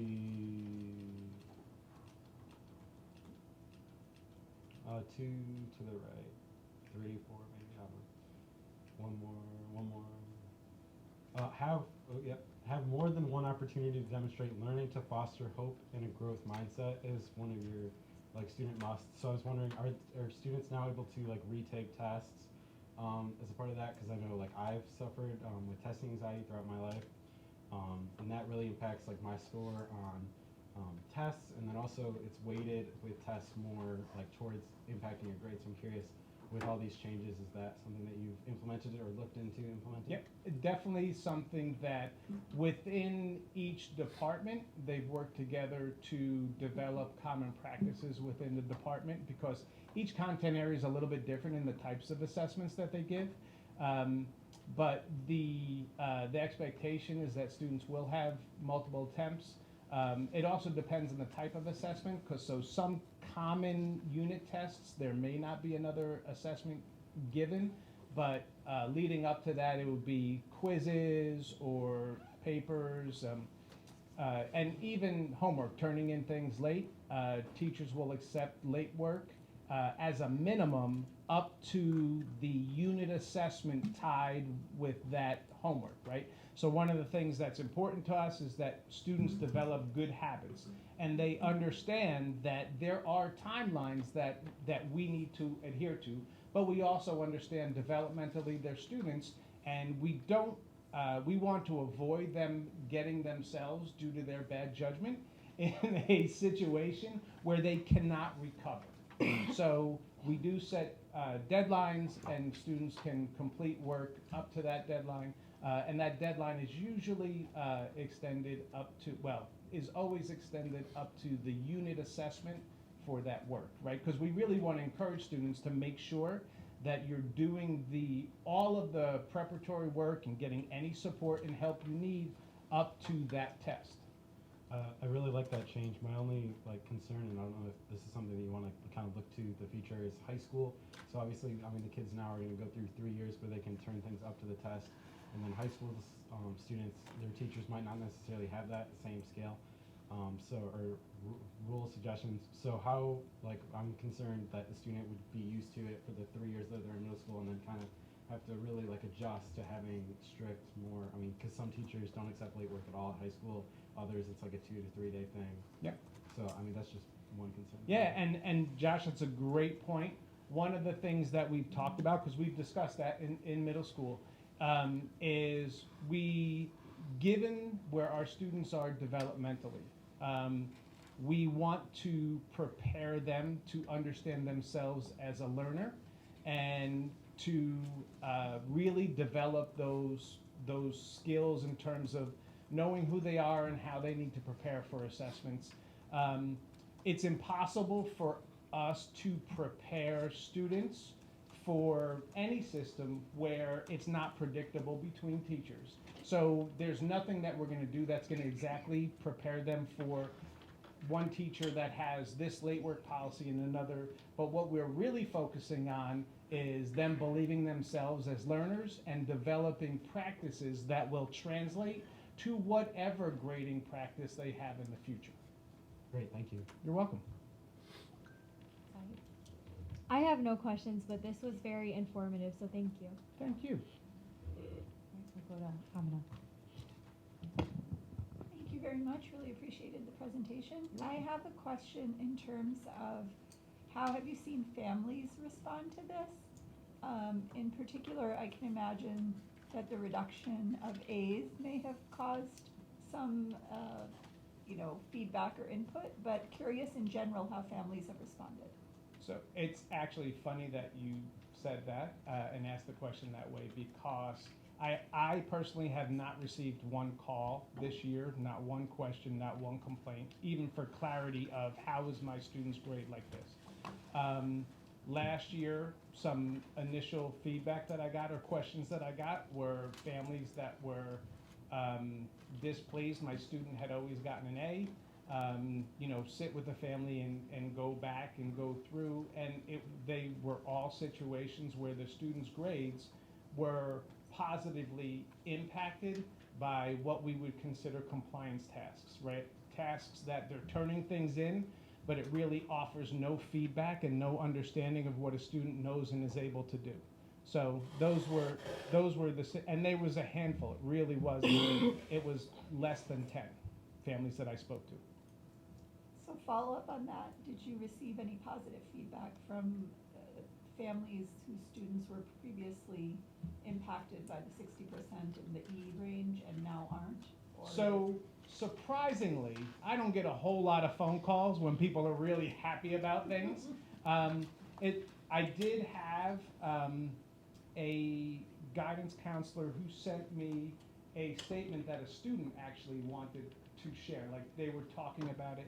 So the student had said, I had some trouble with math practice assignments. Luckily, it didn't hurt my overall grade too much. This allowed me to spend more time on practice so I wasn't too stressed about my grade. Because of this, I did much better on the tests. I went from almost failing to getting a B. Being able to work on the hard problems over and over again until I really understood them was a big help. So that was one thing as we were talking about stuff that a guidance counselor reached out and was like, hey, you should know this. So, but no parents yet. Thank you for sharing that. You're Really welcome. appreciate it. Yes, how does that work when students transfer in from another district? Like, are all districts doing this, or is this just our district? So I know it's the short of it is I said this in SPA, but I really want to shout out Wayne Risa, who worked so hard and so closely with us in setting up MyStar and doing all those things. The mathematics behind what we're doing, the conversion of the students' grades in the grade book directly to a 5-point scale. RISA had that and they built it, but no other districts are using it that way and using this scale. So there are other districts, I'm sorry. No, Ms. go ahead. There are other districts that have done similar things, such as truncating the 100-point scale and only going from 100 points to 50 points. Or just going, to grading everything on a 1 to 4 or a 1 to 5. So those things have been done. Other districts are doing similar things, but I know of none that are doing it exactly the way that we are. Okay, I was just concerned because when we had a geostat back in the day, that was a hard thing. Kids coming in and knowing where to place them. I know this is a little different, but I just, just grading where their skills are at. And then with homework, so they're not being graded on homework. Is the homework being checked? Or is they just? So depending upon the teacher, they may grade it. There's a section in our categories called practice that's 5% of the grade. So it could be a draft on a paper. It could be homework assignments. It's going to depend upon the content area and what the content area professional learning community and the department decides in terms of all of the things that go into that category. But the feeling is practice, and we don't place a lot of weight on practice. Okay, so if we're not grading the practice, how do they know what they got wrong on the practice? Because you can give students feedback on something without assigning a grade to it. You can still mark it, you can still go over it, right? You get feedback on it, but you don't have to assign a grade on it. So now how does this affect with colleges and, as they move on to also the high school, grading being similar, and to really know what kids are actually knowing where they're at, what level? So I would say moving forward that students moving to the high school should have a lot more confidence in what our middle school grades mean across the middle school, because they're more accurate representations of what students know and are able to do. So when a student leaves middle school with a B in social studies, I can confidently say that 60% of that B comes specifically from vetted assessments. And that B in a social studies class for an 8th grade from West means the same as Liberty, means the same as East. So the grade means the same. So I would say the high school should be more confident in what that grade is telling you about a student performance. And you're going to hear from the high school at the end of this month, because they're going to talk about some of the things that they've been doing around sense of belonging and the outcomes and what they're seeing in grades as well. And the teams have been working collaboratively together. Our high school team is called the Investigrators, and they've been looking at grading practices as well around at the same time frame. So they've been doing a lot of work around this very issue, which is what does a grade mean and how does it communicate to everyone what the mastery of content is for a student. So when you start to get to those consistent practices, then we can have better conversations with people so you can say, here's a skill that your student is strong in, here's an area of growth for them, just more intently than just here your student has an A, B, C, or D. So what does a grade really mean is what the underlying foundation of all of this work is around, to better communicate to the student and to the family what your student can do and where their areas of growth are. Okay. That's one more thing, or do you want to go ahead and come back? We'll come back around. Okay. I'm gonna move to member here. So, first of all, it's a fantastic presentation. I really struggled with this concept when I first heard about it, and I was like, man, this doesn't seem right, this doesn't seem fair, how is this happening? You did a great job of articulating how this goes through. The one thing I saw in looking at the appendices is this is really about the grading as an average. The grading on any individual assessment or practice or checkpoint is still essentially on a, you got this many questions right out of that process, Correct. and then you get a grade of A, B, C, or D, or E, and then there's a point system assigned to that. But when you average those things over time, across the semester, across the marking period, you don't have the disproportionate weight of that negative grade, that bombing of the particular test. You could get a 0 on a test, or you get a 50%, but it's not going to be any worse for you getting the 0 or the 50%. So you got a chance to recover. Yeah, in effect, a 0 and to a 50, that difference is the same kind of difference from a 70 to a 79. Right. Okay.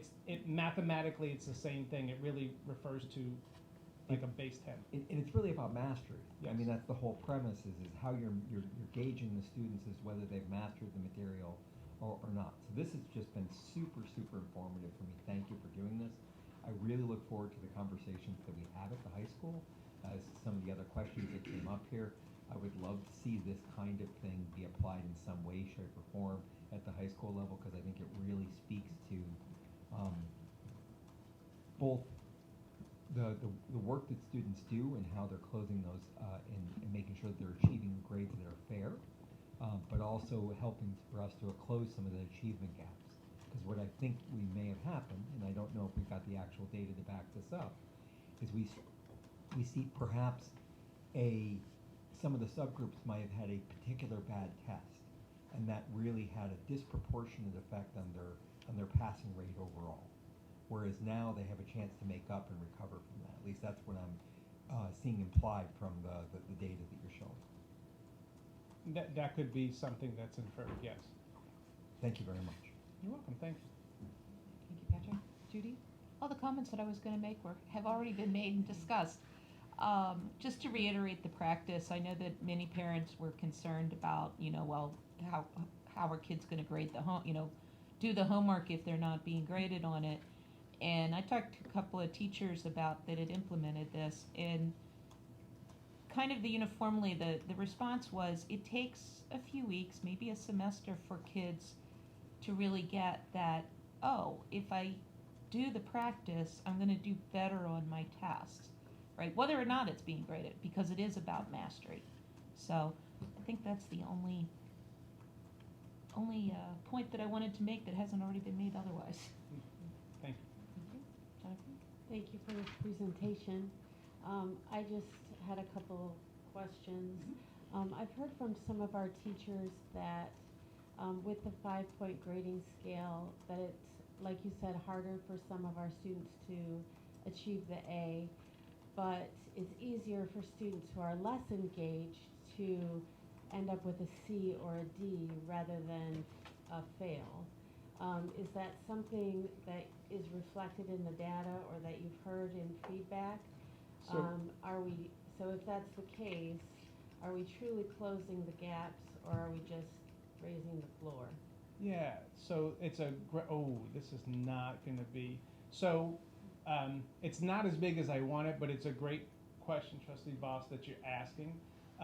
In MyStar, what Wayne Risa built for us was this, I want to see. So they built a new view for Parent Connect, and what you see up top is summative assessments, the middle is learning checkpoints, and the bottom is practice. So the top part, summative assessments, that's a weight of 60%. The learning checkpoints, which are kind of like assessments light, right, are 35%, and practice is 5%. So what I would say to a teacher, if a student is not doing a practice and they're still earning a C in your class, that means that they have C-level mastery of your assessments. So a student, in that case, a student's grade is an actual representation of what they know and can do on the assessment. in our past practice where we had situations where homework sometimes was 35% or 40%. A student that does their homework and gets a D on their assessments may wind up with a C or a B in a class, and that's not an accurate representation of what they know. So I understand the concern, but mathematically it doesn't play out that way. Okay. And will there be, will you be surveying teachers at the end of the school year to, like, formally to get their opinions on this? Yeah, yep, and between the soft rollout year and this year, we got information from teachers. Every building had a minimum of 2 teacher representatives on our committee. We had all the curriculum coordinators. We had every content area represented. So that feedback was provided. We actually made a little shift between when we first rolled out the framework and the soft rollout, right? Even over the summer, I met with some teacher union leadership. They gave some feedback. And then last year we got feedback through. As a matter of fact, when we did the soft rollout, practice wasn't weighted at all. We got information back from teachers that they really felt like, hey, given the developmental nature of where our students were, they needed a little bit of skin in the game for practice. So we settled on 5% for practice. So yeah, like we really, this is, when I say this is our inaugural rollout, like this is the beginning portion of our implementation. So getting the data at the end of semester 2 and then getting some feedback from teachers is so very important. And to clarify, Mr. Rueller, you're not saying there were only 2 teachers from each building. You were saying those 2 teachers from each building surveyed talked with their colleagues and brought the representative voice from their building, correct? Yes, I meant every building and every content area was represented on the committee, and they were the go-betweens in addition to, other surveys, right? At every iteration, I sent all of our meeting notes and the framework to teachers to get feedback throughout the process. So absolutely. Thank you. You're welcome. Yes, on slide number 20, we have the, excuse me, what is the data? And you said that the biggest discrepancy was between the black and the white students and the scores and stuff? Historically. Historically, yeah. okay, because I was saying, when you look at the Asian grade, it's quite bigger. Yeah. So I just was curious why that wasn't used. And I kind of find, and again, I will say like I've said before, I think just the whole fact that we're subgrouping is kind of racist. So I just, to sit there and pick like that, I mean, I just think I think all students are independent, and that's kind of the way, our country is supposed to be set up. Yep. And that's what our data is finding. When we use common practices that are fair and equitable, then the data will all converge by different groups. So to your point, when you engage in fair and equitable practices that are clearly communicated, then all of the data should be the end. It should be the same or very similar. Oh, yeah, well, I'm not seeing it the same way you are, but I see what you're saying. Yeah. So I like Member Westra had mentioned, everyone asked a lot of thoughtful questions. So took mine. Just some color commentary here. I have a 6th grader, so we're new to this, right? And I will say going from elementary school and transitioning to middle school is a big jump. But what's really neat about the system anyway, at the elementary level, you get your grade marking at certain points of the year. And in middle school, with this point system and with the MyStar Parent Connect, you can kind of keep tabs. I can see how my kiddo is doing, and you can see when you're sort of on the cusp of maybe a grade too. So that's a live update versus a semester grade or a quarter grade that you're receiving. So I think for him and for our family, this has worked out really well. So I'm just sharing my own personal input there. And one other thing I would just point out with respect to communication, if I could take just one more moment. One, and this is why, again, we're so grateful to the partnership with Wayne Risa. One of the things, the way that our Parent Connect view is broken out, as a parent or even as a teacher, I was a special education teacher in practice before I became an administrator.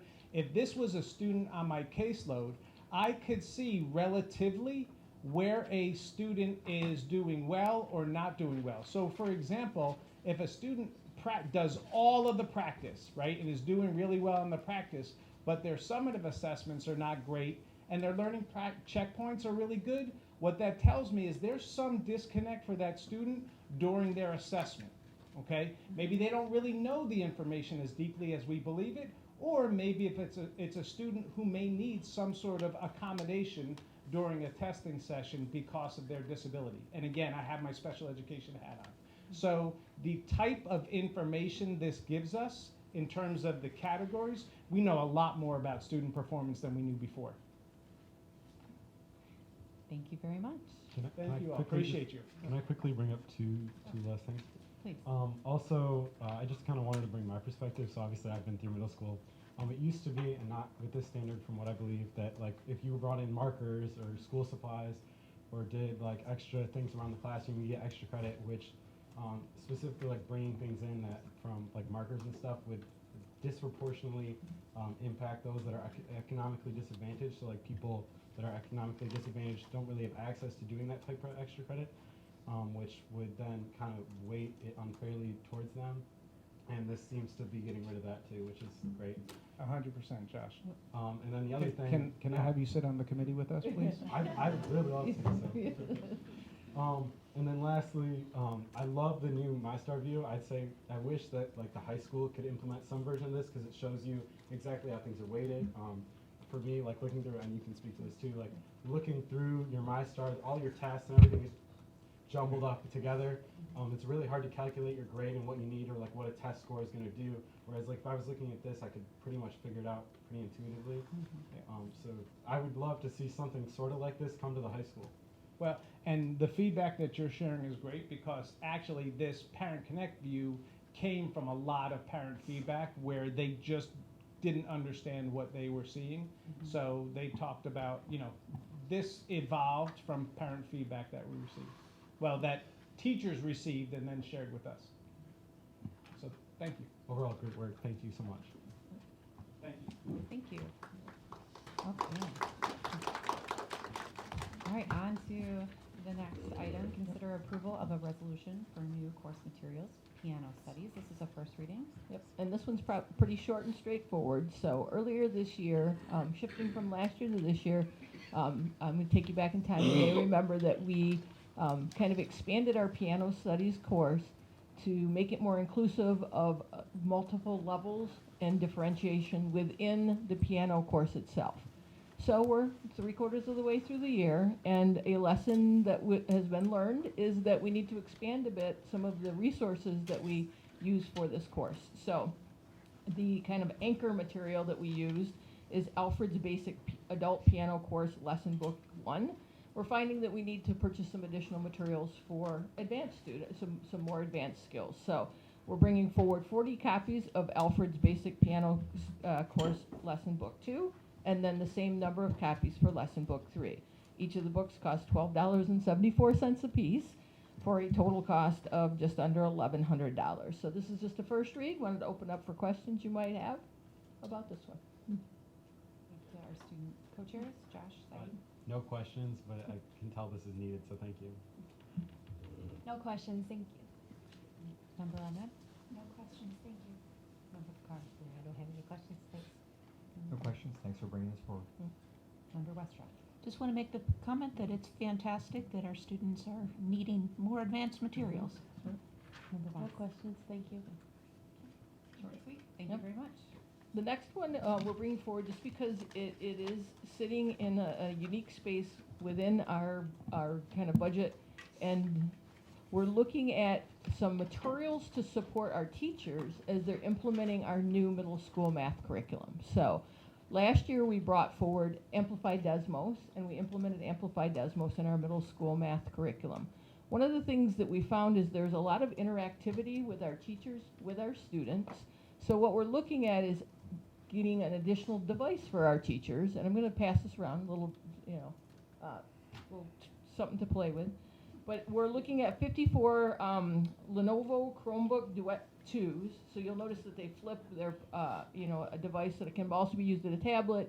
The keyboard comes off, because what this will do is untether our teachers from their desks, so they can walk around the classroom, work with the students, do some additional graphing things, do some additional support right in real time with our students. So you'll see some of the benefits for doing that here.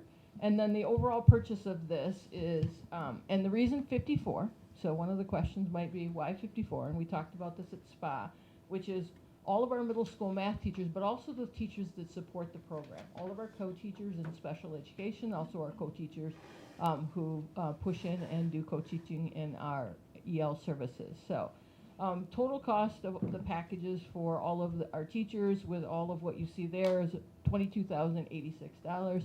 Just bringing it forward to, share it with the board, have some discussion or questions you might ask around this purchase. Start with our student co-chairs again. I really like this purchase. It's going to allow for more flexibility. A lot of the teachers that I've had personally in high school use like mini tablets, whether it's to control things on the board or while they're walking around class, or my chem teacher uses ones. So, and they really improve the discussion as well as the demonstration of the topics. So it's a great purchase. Thanks for the glowing recommendation, Jeff. I have no questions, but this looks like it'll help us be very efficient, so thank you. Member Ahmed? No questions, thank you, appreciate you bringing this forward. I don't have any questions. Treasurer Kehoe? Can this be used from, or be purchased from the bond? It's a technology purchase. It's eligible for bond. So is there a reason, could we move this to the bond instead of the general fund? We could, so that certainly we could have some discussion about doing so if there's room. I'm excited about the Yep, purchase, and yep, I always look to Yep, move absolutely. general Yep. fund costs to the bond. Yep. I will work with Mr. Salzer on whether or not this type of item might be in the budget already. We'll look at that. Thank you. I appreciate the comments of protecting the general fund. Yes, thank you for. I just want to say thank you for purchasing the rugged cases. Mm-hmm. And then, if I remember correctly, we had some discussion in SPA about that we were going to do something similar at the high school level. Do I remember that correctly? Not in this round. We're amplified Desmos is, we're looking at amplified Desmos at the high school. I meant buying the untethered the Chromebooks. Not at this time. This Okay. is specifically for middle school related to amplified Desmos. So. Okay, maybe it was just wishful thinking Yeah, on maybe. my part. Maybe that's it. Maybe you're the osmosis for next. Yeah. So. No questions. Thank you. Thanks. Thank you very much. Thanks. Okay, up next we have Finance and Operations with Ms. Minnick. Good evening. Thank you, President Christensen. The next item on our agenda is the Budget Community Survey results, and it's my pleasure to hand this over to Treasurer Kehoe to share the survey questions and the responses. Thank you. It's a little different in that as a board, we actually bring these community feedback forward as part of the process and discuss it as part of the whole board. We're going to do the presentation a little differently than what we might do for a regular one, because there's a lot of data that's part of this, and so we'll kind of discuss each section as we kind of go through it. So if we can go to the next page. What this budget survey is the process where we get feedback from stakeholders throughout the community on the things that they think that could be either cost savings or enhancements to our process as we go into the budget transformations process. Budget transformations is basically the beginning of our budget process where we get input from all the stakeholders inside the district and outside the district as to what matters and what are the most important things for us to do. We look for those things as opportunities to create more revenue, to have cost savings, to do program changes, long-term opportunities as well. And we open this up to the community to provide that feedback as part of this work. In this session, we've received 33 responses, a little less than we received historically, but there's still some really great feedback that's come through.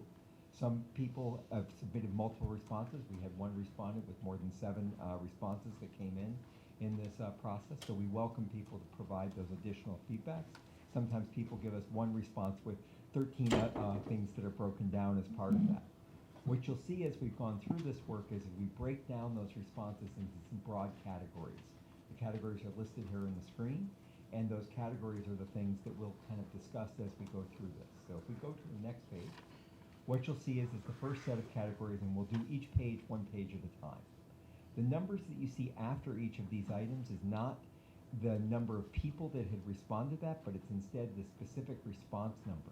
So if we ever have other questions that we need to follow up or look back at a specific response, we can see that. So for example, if we look down at the first response, it was the number 3 is there. That number 3 is the response number 3, not specifically there were 3 people that were asking about that. So what we'll do is we'll go through each of these things. I will provide some feedback and context as we talk about these things and as we've talked about them in F&O. I will encourage the administration as necessary to weigh in on those particular items. And then after we finish with each page, we'll pause and have an opportunity for the board to reflect. Does that make sense? Okay. So the first one is on athletics and activities, and the first item that we have here is an opportunity to capture more revenue and to offer sponsorships and naming rights to our athletic facilities. Right now, we already do some of this work by having the booster clubs be able to provide signs around the fields and to raise those things up.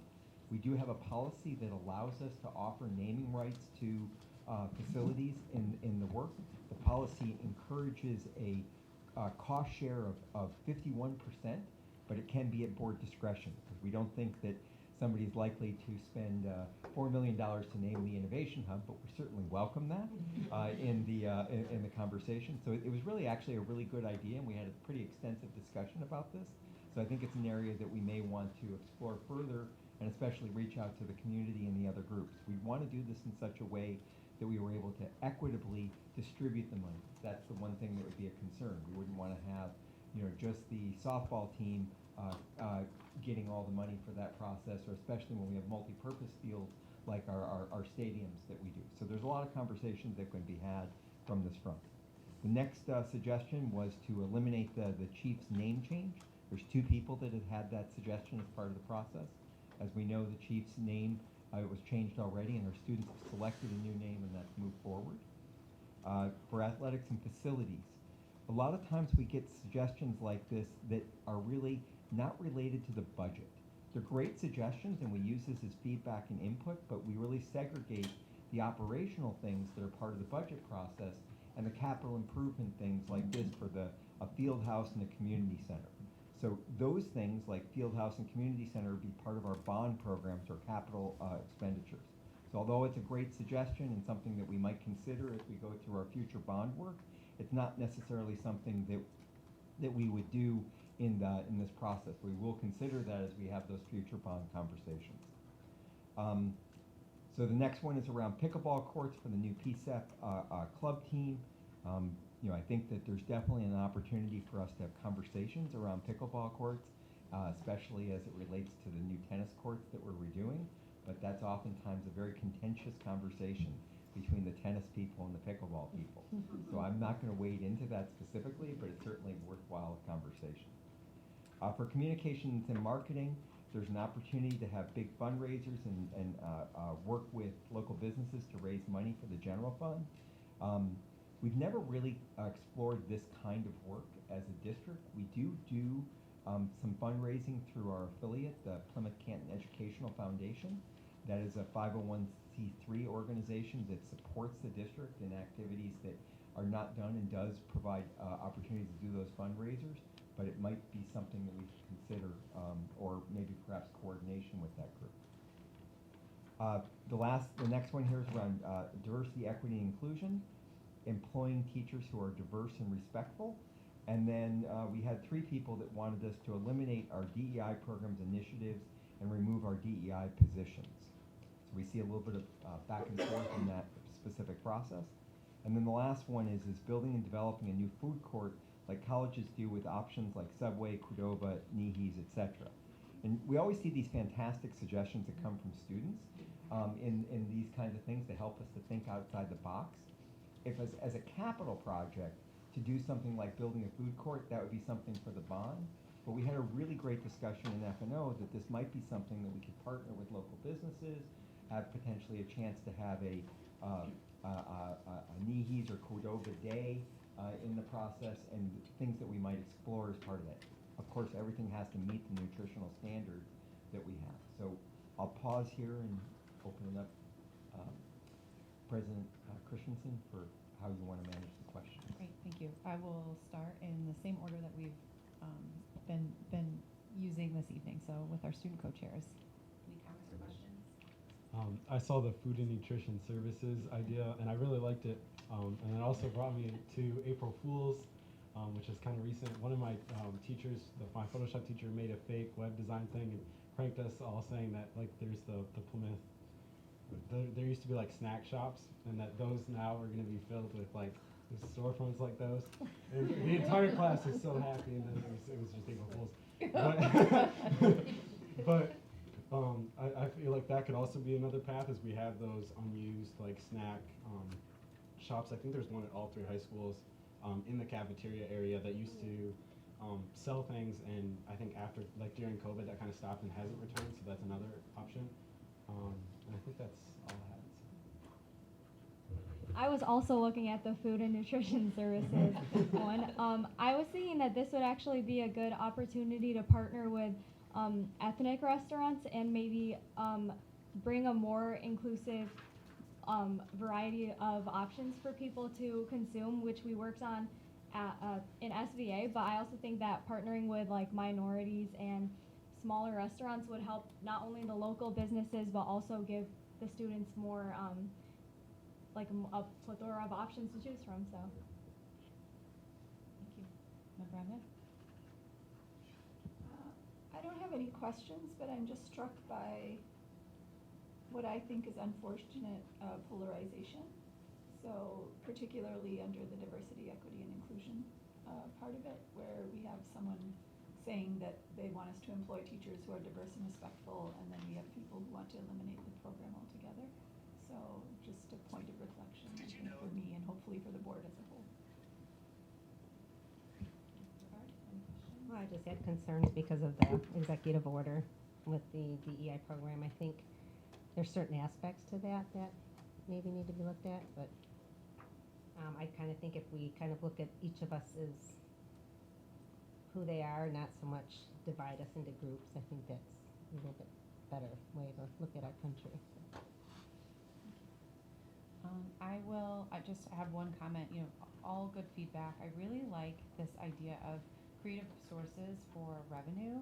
We're talking about the fiscal cliff and how, over the next couple of years, we're actually going to be reducing our budget to maintain healthy general fund. And so like when we look at that athletics and activity suggestion around sponsorship and naming rights, I think that's the kind of thinking we need in order to combat that fiscal cliff that we are we're experiencing. And on that front, we had a great discussion that some of the surrounding districts had done naming rights and had some real good successes in that. So it's definitely something that we want to consider in the process. Great, thank you. The big fundraisers one was intriguing, but I was wondering, is it possible to have fundraisers like that to contribute to the general fund? I don't know. We have families that contribute to supply accounts. I'm not familiar with any district that has put on a fundraiser for the general fund. I don't know what would bar that. I'd have to look into that. That's a great question. Thank you. I will look into that. No question. Thank you. Okay, so we'll go to the next page. The next one here is a number of people suggesting that we reduce the amount of administrators in the district and add teachers. And then the next one directly related to that, cutting the pay of administrators, starting with the superintendent. One of the things I wanted to point out is that when we compare the size of our district against other districts in the state and the number of administrators that are part of that process, we're right in line. When we look at our total enrollment, we've got about 16,000 students, and we compare that to Ann Arbor that's got a little bit more than 16,000. We have 71 total administrators as compared to them at 77. Dearborn has more students, 19,000 students, but 81 administrators. So our numbers are really pretty much in line from an administrator perspective. Sometimes people think that we're administrator heavy in terms of what we're doing, but our numbers kind of belay that when we compare that against surrounding districts. There was a desire to increase the number of elementary student support success specialists based upon the need, and I think that's something that we've continued to do throughout our budget transformation process. It's one of those areas that has very much been a focus for us in trying to help those students as part of that. And then also another suggestion to cut the assistant for superintendent of student and family engagement. So I think there'll be other conversations that we have around that department and the impact that that has to the district and the really vital work that they do in supporting our students. As we move into the next section on maintenance, custodial, and facility, the first one here, installing more greenery and plants around the PCCS campus, and the second one was very closely related. It was creating a community partnership for landscaping at PCCS in that process, and also there was a related suggestion that we have that you'll see further on about doing having a horticulture and career path for landscaping, much like we do for our business academy and computer science and other things. So they're related topics in this area. We had a great discussion in the F&O committee around this, that we do a lot of work in updating our greenery when we do these construction projects related to those specific things, but we've never really considered doing landscape upgrades overall. That is something that is a permitted purpose in the bond, and so when we have future discussions around our bond and where we're spending our money, that may be one of the things that we revise and consider as part of that process. It also can be funded from the general fund, but always looking for opportunities to take general fund dollars and use bond money to do that. Remodeling the bathrooms in all the buildings. We've had a lot of extensive discussions about the bathrooms, and they're always a hot topic for the bond programs, and in fact, in every bond that we do, every project that we do, the bathrooms are one of the first and most important things that are there. So it is a bond item, and it is included there. Questions around school cleanliness, including the bathrooms. As I mentioned in our F&O meeting, we had a more than an hour conversation on custodial and the work that we're doing with our plant engineers in our bathrooms and cleaning those things. So I think we're making some strides and improvements on that. We're seeing some, especially at the high school, the introduction of additional cleaners during the day shift have made a big difference in the scores and the work that we're seeing there, but there's always room for improvement. And we've also had a lot of interesting conversations on how we can perhaps address some of the vandalism problems that we've been seeing at the high school, which has gotten better recently, but there still are some substantial challenges that happen to those bathrooms. Great suggestion on solar roofs. We had, again, it's a capital conversation. We had a conversation on this, and that the economics don't show a payback. It is something that we continue to have discussions with our utility provider, DTE, and so far the economics don't really merit a financial payback on that at this time. Making parking lot and infrastructure improvements at Field Elementary. If I remember correctly, Field was one of the schools that we've already completely redone the parking lot. So this is somebody that maybe had some challenges with the specific layout and other things, but that parking lot has been completely redone. And then the next one here with Bentley is redoing the parking lot to add spaces and enhance safety. Again, a capital improvement project related to the bond. Bentley is scheduled to come up in the 2027 cycle is when we'll be doing bond improvements there, and the feedback will be definitely something we'll look into that bond steering committee on that. So I'll pause at this section for questions. Member Kehoe, if I may add to your comments on the Bentley parking lot. Yes. We have started to investigate that to see if that's an item that we might be able to pull forward earlier in the program. And in fact, we are intending to do so. So Mr. Lentz has made a proposal for an item that likely will, depending on the price point, either move forward or of course come to Finance and Operations for approval. So would that be just for the parking lot or pulling the entire Bentley renovation forward? No, no, that would just be to address if there are significant potholes, Okay, something so the to. maintenance type items, yes. So Yes. Yep. definitely, maintenance type items we definitely should address before 2027. Thank you. Oh, sure. No, I'm speaking of the bond work around pavement improvements. Okay. Asphalt improvements. Okay, so we could do that independent of the school improvement as a whole.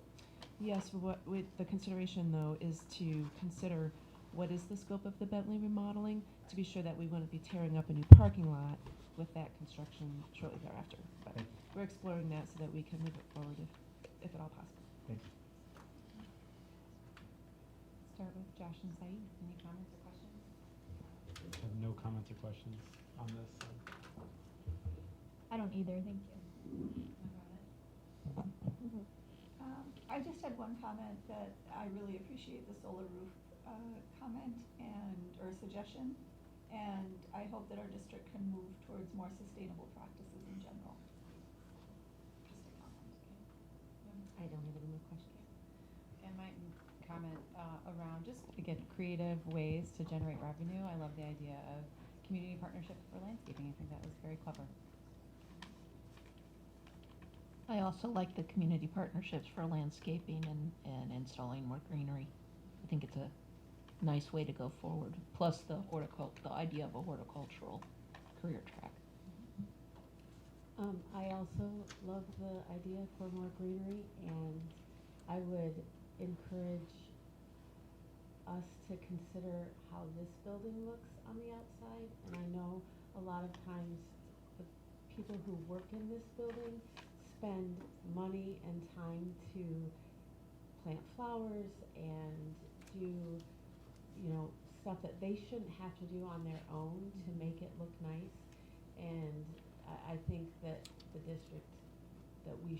district should do more to upkeep it, because it really is some people's first impression is seeing this building when they, move in or come here, and a lot of times there's really tall weeds out by the big sign, and I don't know, I would just suggest that we take better care of it.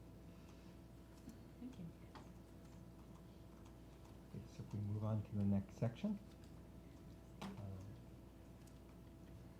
This is on student services. The suggestion, the first one here was partnering with the local health system to create a health clinic or a center to serve the P-CCS students and the teachers. We had a little bit of discussion on this. This does happen in other districts, but there wasn't a lot of discussion there for that. A game room and arcade at Canton High School for students to use during their lunch, passing time before and after school. I love the fact it's only Canton High School that they're focused on.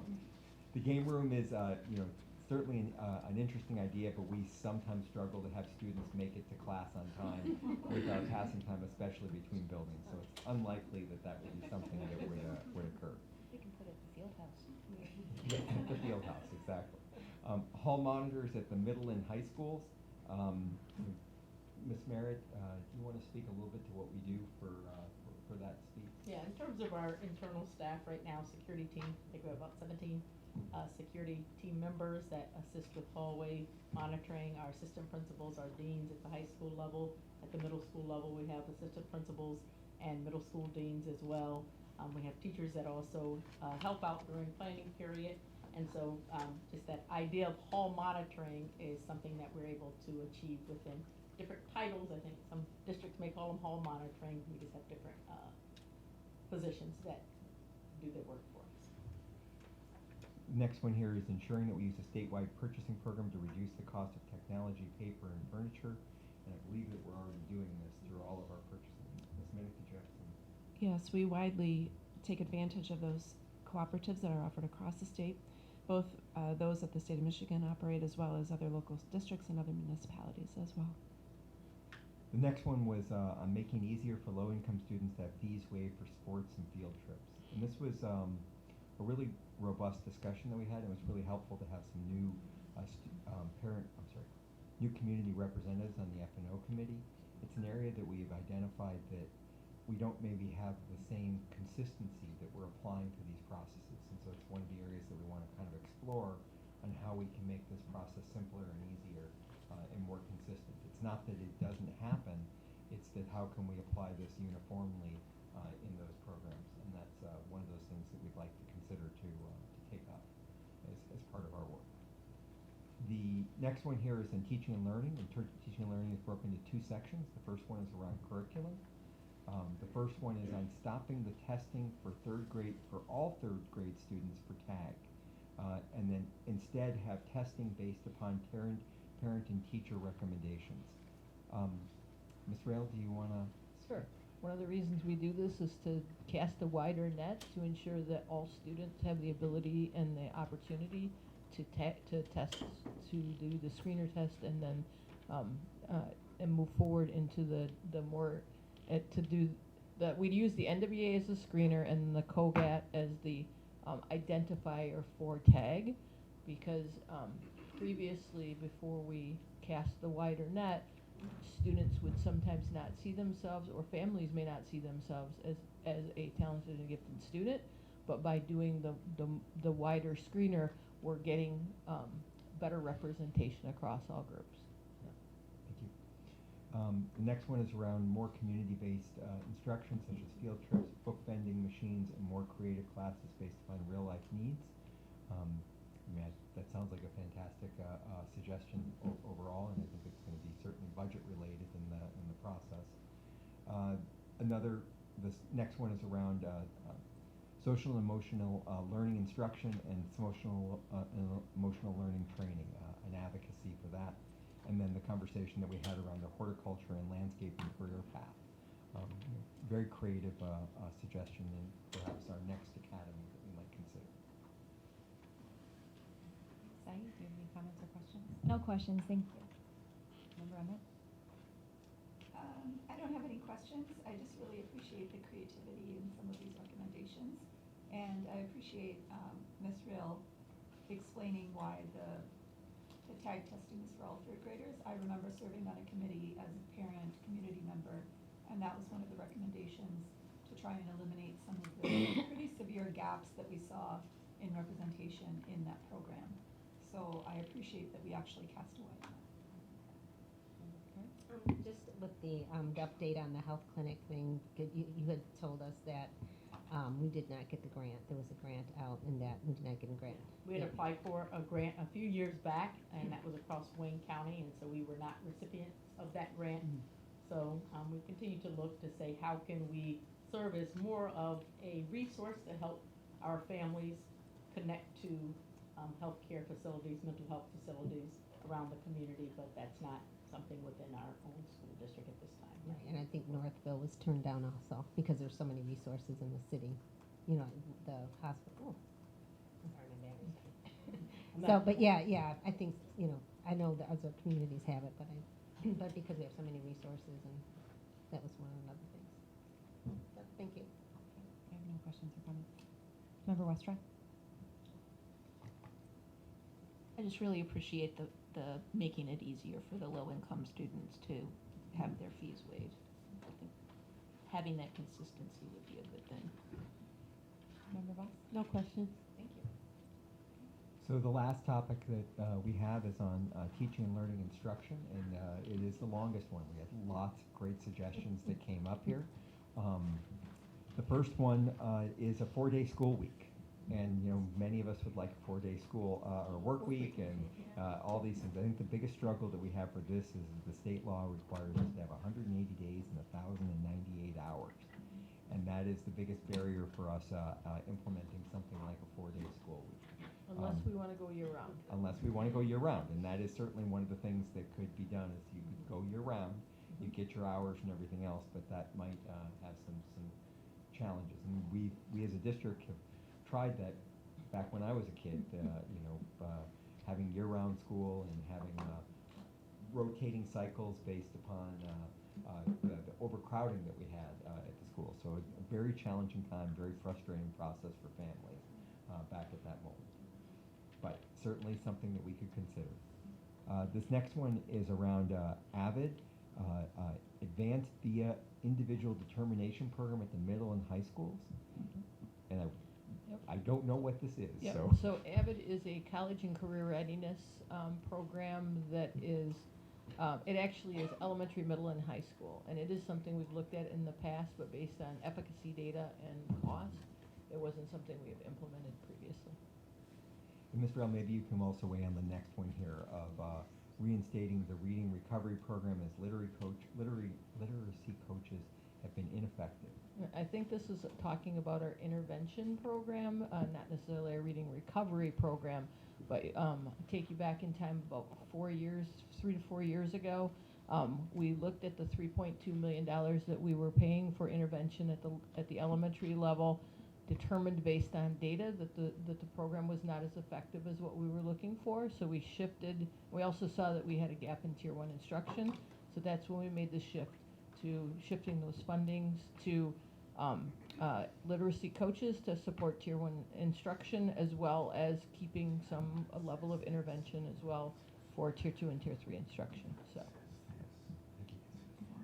K-3 students should not be taking the NWA testing, wasting needed classroom instruction time.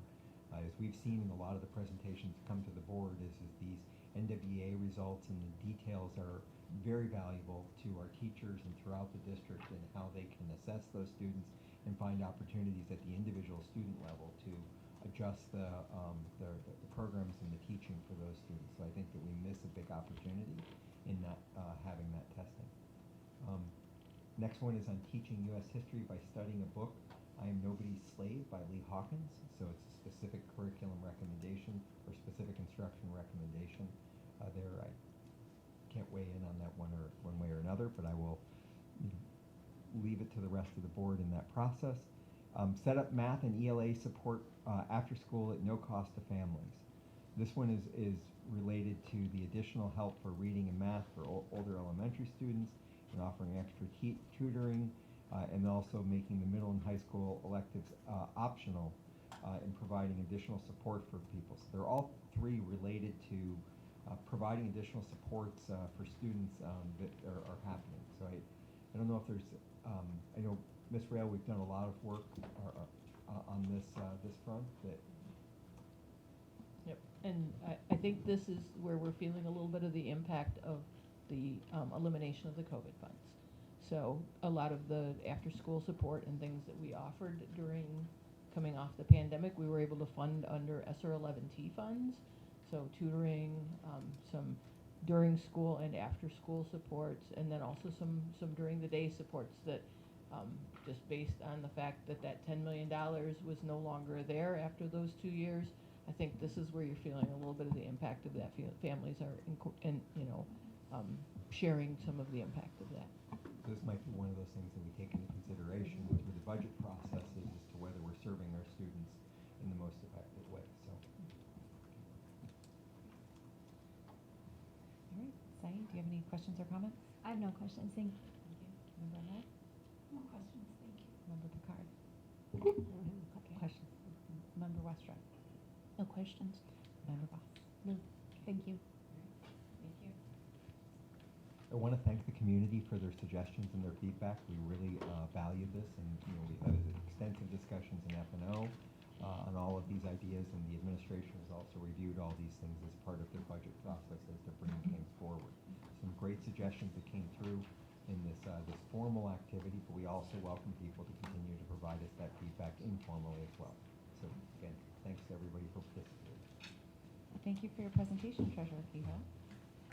Up next, we have consider approval of a resolution for bid pack number T11, AV category. This is a first reading. Ms. Minnick? Thank you, President Christensen. It's my pleasure to bring forward for the board's consideration this evening the awards for bid pack T11.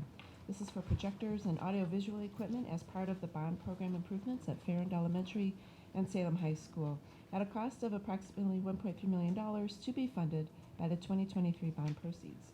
This item was reviewed at the April 3rd Finance and Operations Committee meeting. And with us this evening, we have Mark Salzer, our Director of Integrated Technology Systems, and I'll let you introduce our guest this evening. Thank you. Thank you very much. So alongside me, Matt Stockard from Barton Mallow is here, and Brian Jesse, if we need to, in the wings. So thank you. Tonight we're bringing to you a resolution for the third part of Bid Pack T11. So bond work that we have slated for Farron and Salem, and bundled inside of that is also a refresh that we had identified would be needed. This is for the projector or the displays at the park and at Starkweather. So, excuse me, we put the bid out in December, late December. It stood on the street for a month.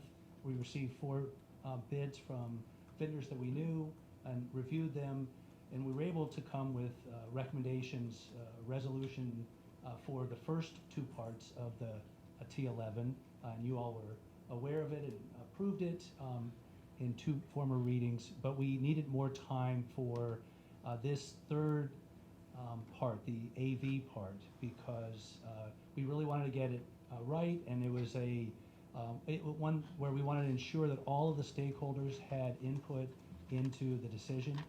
So we had the 2 possibilities for consideration available at the park and at Starkweather, and gave the principals time to figure out ways to ensure that they solicited feedback and input from students and staff. And that's why it took us a while to get here, but at this point we've heard unanimously from the principals that they would like to see that the AV equipment include for the ultra short throw projectors that would have been or will be replaced, to have their replacement be an interactive flat panel instead of another projector.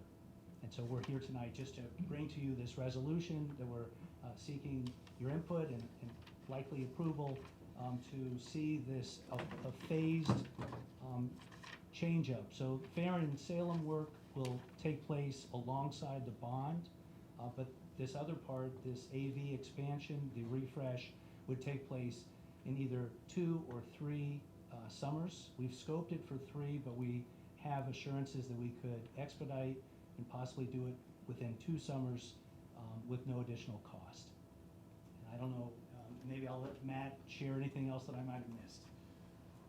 I just would add that these would be the same interactive flat panels that we were putting in at the elementary school, so the students and teachers that maybe come to the high school will be familiar with them as well. Thank you for that. Didn't know if you had any questions. We're here to answer them if we can. We'll start with Saeed. Any questions or comments? I have no questions, thank you. Member Ahmed?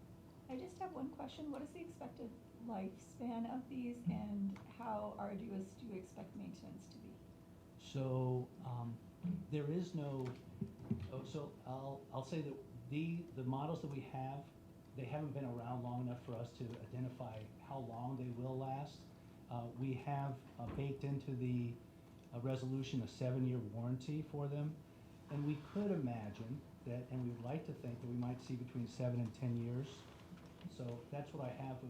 They're too new for us to tell you what they're like in the marketplace right now for that long. Great, thank you. That's all. I don't have any more questions. Thank you. I do have a question about this. In regards to the rollout, I know you said that this is a potentially 3-year, but could, or planned for a 3-year, but could potentially shrink to be a 2-year rollout. This pricing is for all of that equipment, correct? Do we foresee any issues with regard to tariffs and being able to withhold that pricing over that 3-year implementation? So great question, and one that is on top of mind. Sure.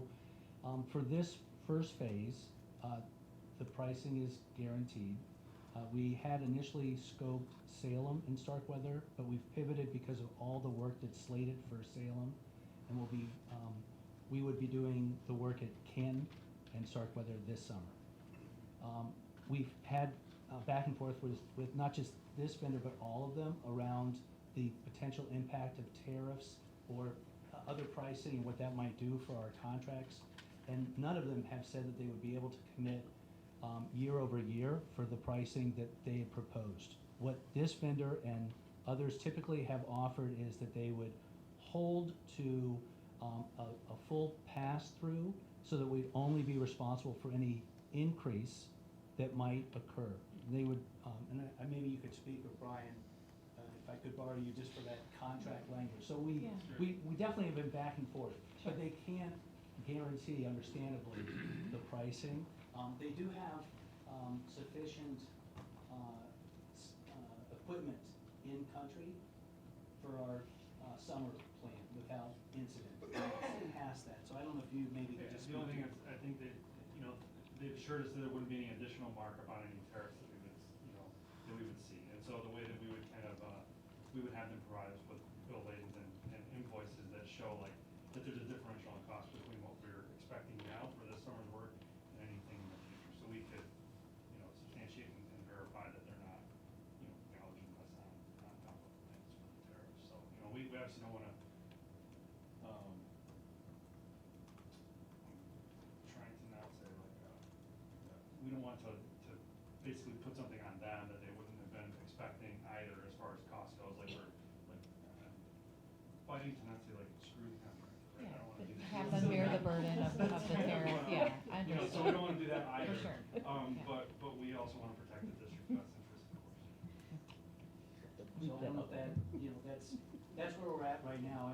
We did actually propose within the resolution a contingency that's a little bit higher than normal. Okay. Plus we have an owner's allowance. That may or may not accommodate, so we had intention to have the owner's allowance allow us to do some adjusting on site depending on conditions that we'd meet. If we needed to maybe make a few changes to placement in locations, et cetera. But the contingency is also there to help us address a possible overage. But yeah, we're not sure. Yeah. We're just not sure. Understood. Okay, thank you. Things have gotten even crazier since last Thursday when we talked about this, so I appreciate that question. The other thing I would just want to emphasize is how much work went on aligning with the educators at the park and even the students there to make sure that we're doing the right purchase. So it took a little longer to get this thing to come forward, but it was really to make sure that we're getting the right equipment and that everybody's comfortable with this. So, and I also appreciate some of that contingency being used to address individual circumstances as necessary and to provide additional training, the work that we're doing to help people to feel comfortable with these devices. One of the other things that was mentioned is that in some classrooms, like in science labs, they may have these panels be on rolling displays so that you could move them around between two different learning spaces to support that process. So, thank you. Great work. Just part of our exciting conversation at F&O, the FAFSA committee. And I just want to share that it wasn't a universal, like everybody is like, yes, we want this. The majority were enthused. We recognize that there's going to be a need and we'd want to provide persistent support and PD to ensure that staff are comfortable and can use the equipment in ways that is effective for all of our students. Secretary Westrock. No questions. Okay. Member Voss. No questions, thank you. Thank you very much. Thank you. All right, we are moving on to section G, remainder of our citizens' comments. We do have a few here. Up next, we have Elise Halbert.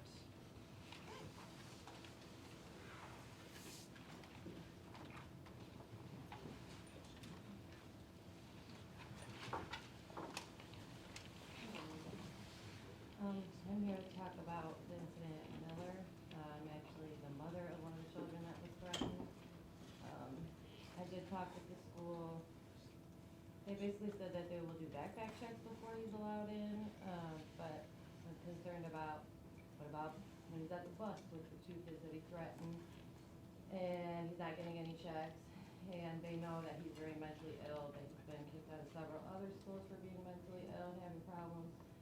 And he's talking about how he wished he shot out that school, and he made it very clear to make a point to the kids how mentally ill he is, and he had access to marijuana and cigarette vapes, and he's talking about beating women and strippers, and he's made a point to tell them like, I'm crazy and why do you think I'm the quiet kid? Why do you think I don't have any friends? So he's like making it a big point to show that he needs help, and basically the whole neighborhood's terrified to ride the bus with him.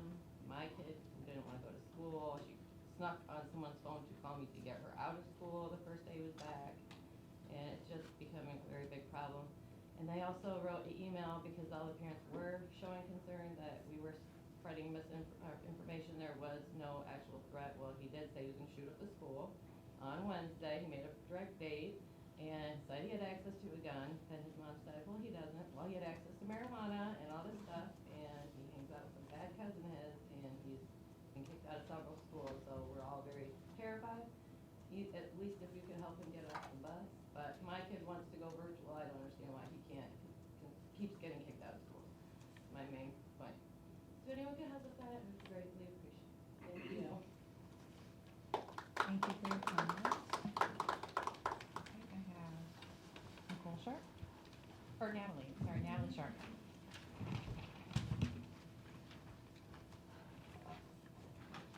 Hello, everybody. My name is Natalie Sharp, and I wanted to talk about a growth mindset. It is something that's one of my strengths and something I care deeply about, and I personally believe is lacking a little bit in the schools. And I remember a few meetings ago when they talked about how the growth mindset was lacking among the Panorama survey. I knew it was something I wanted to talk about at one of the board meetings, and so here I am. So I just want to very quickly just share my 3 things that I think would be ideas that you can implement to improve the growth mindset among students and create more of a growth mindset and keep it going. The first idea is to provide specific feedback to students with actions for change, not just ignoring their mistakes or focusing on the mistakes, but instead include specific actions of how they can improve the next time, and then resources they could utilize in order to make those changes. And people in the staff, school staff they could go to, you know, if it was a emotional problem, they can go to a counselor. If it was a math problem, they can go to a math teacher, etc. And then second thing is celebrate those who succeed by learning from their mistakes even more than you already do. I know you do the turnaround awards and whatnot, but like even more, expand that and provide opportunities for encouragement and mentoring from student to student, peer to peer, from students who've maybe experienced similar obstacles and overcame them. So maybe one student who faced adversity and came out the other side could like mentor or share their story with a student or group of students who are currently facing that same obstacle but are still struggling. Because I think that might help students to hear from other students versus just like random motivational stuff from teachers who don't understand. Not that that can't be helpful, but to hear directly from somebody who's dealt with that same issue. And then finally, I think the staff should create a culture of growth and a growth mindset too by leading by example. And that includes all staff. Staff should have the ability to make mistakes, but learn from them. Nobody is perfect. Staff are allowed to struggle too, but it's all about learning from it and coming out the other side, and the staff being more open and transparent about their growth mindset and that they're learning too, just like the students. At the end of the day, I'm just a P-CCS grad and substitute teacher, and I just simply wanted to share my thoughts. So I want to thank the board for giving me the chance to speak about this topic, and every other time that I've come up and just spoken about different things that I care about. So thank you, guys. Thank you for your comments. Okay, up next we have Steve Gentilia.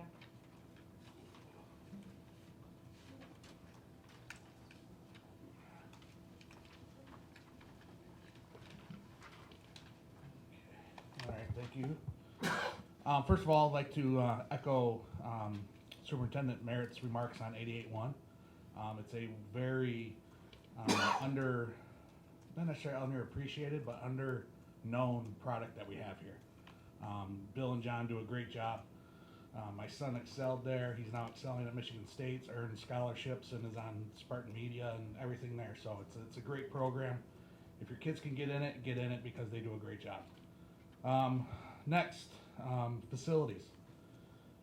I'm sure some of you are aware because this just came out today. I was just notified today by some coaches and staff. The water is still off at the park. It's not scheduled to be turned back on until April 21st. That's unacceptable.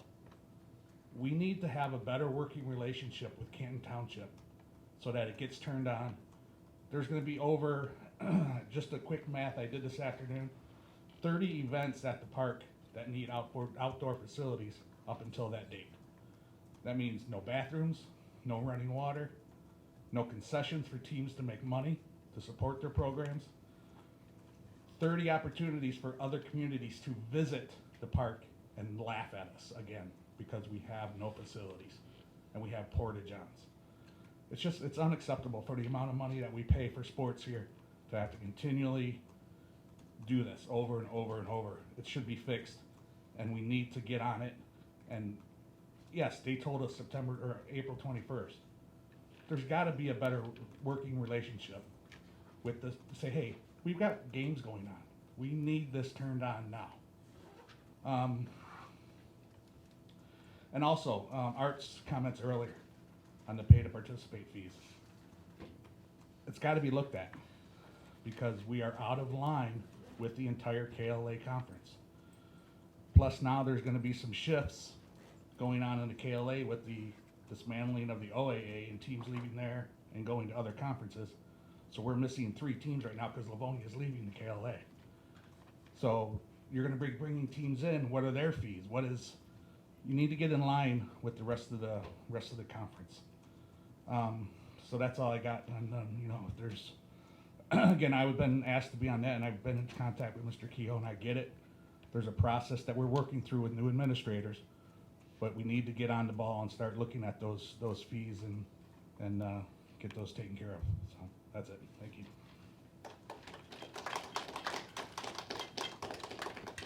Thank you very much. That actually concludes our remainder of our citizens' comments this evening. On to section H, action items and discussion. We have an action item number 25-04-61. Consider approval of a resolution calling for full permanent funding of IDEA. This is a first and final reading. Can I have a motion?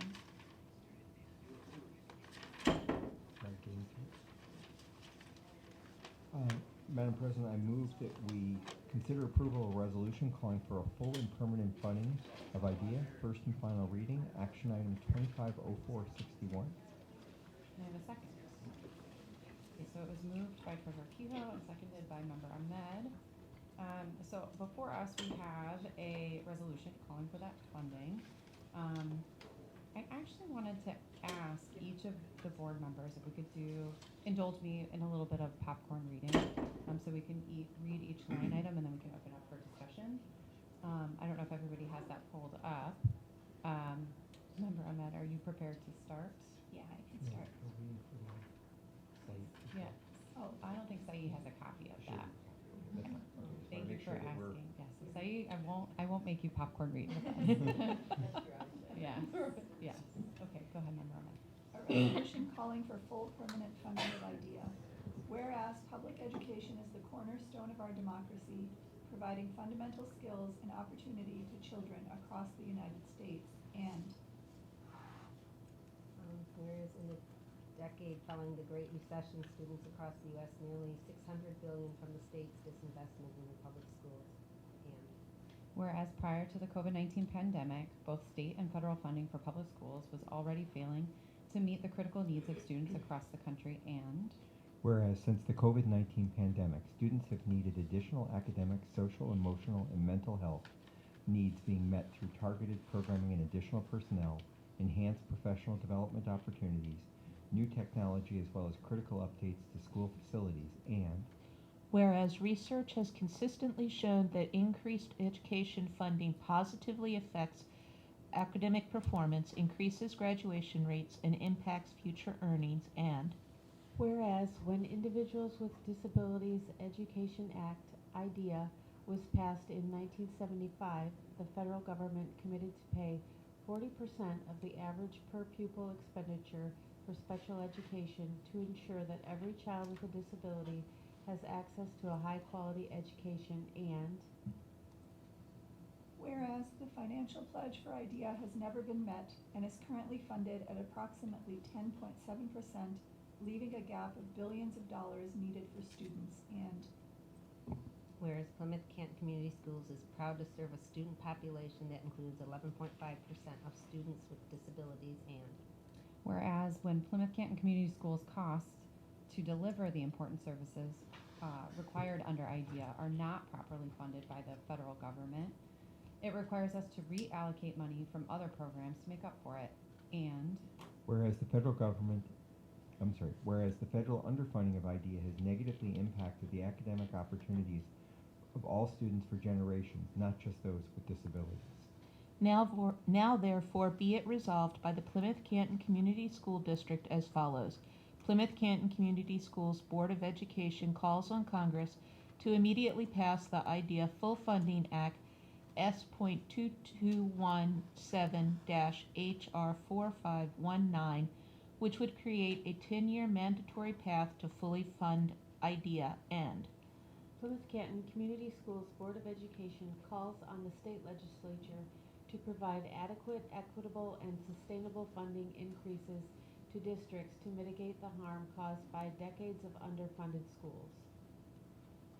That completes the resolution, and at this point in time, I will open it up for some discussion with my fellow board members on whether or not you want to support this resolution. Any comments? Start with Member Moore. No comments, I'm fully in support. Member Clark? Yeah, I have a comment on the first little thing about, that it says we're a democracy, we're actually a republic. I just wanted to say that. And then I know that it says research has consistently shown that increased education funding positively affects academic performance, and I just want to say, with the state of Michigan, from what we've seen, we've had a lot of money, and I don't think that that's always consistent. And then the other thing I had a concern about is because of the federal funding part of it, that's kind of up in the air right now with all the federal funding. So, and also that this, I guess, was introduced in July 10th of 2023. So sounds like it's been out there for a while. So to get passed or whatever, that's when it was first introduced. Both of them.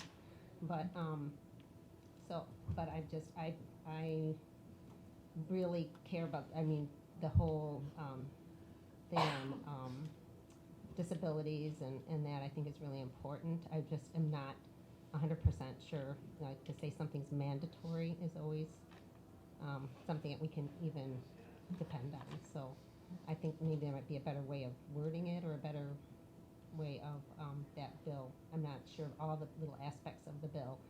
I've got them here, but I just question some of the things in it. Just some commentary around my thinking on this resolution. I do support this. I think in light of the executive order dismantling the U.S. Department of Education, that's primarily where the federal funding for IDEA comes from. And so this is money that we count on to educate our special ed, to offset some of those costs to educate our special ed students.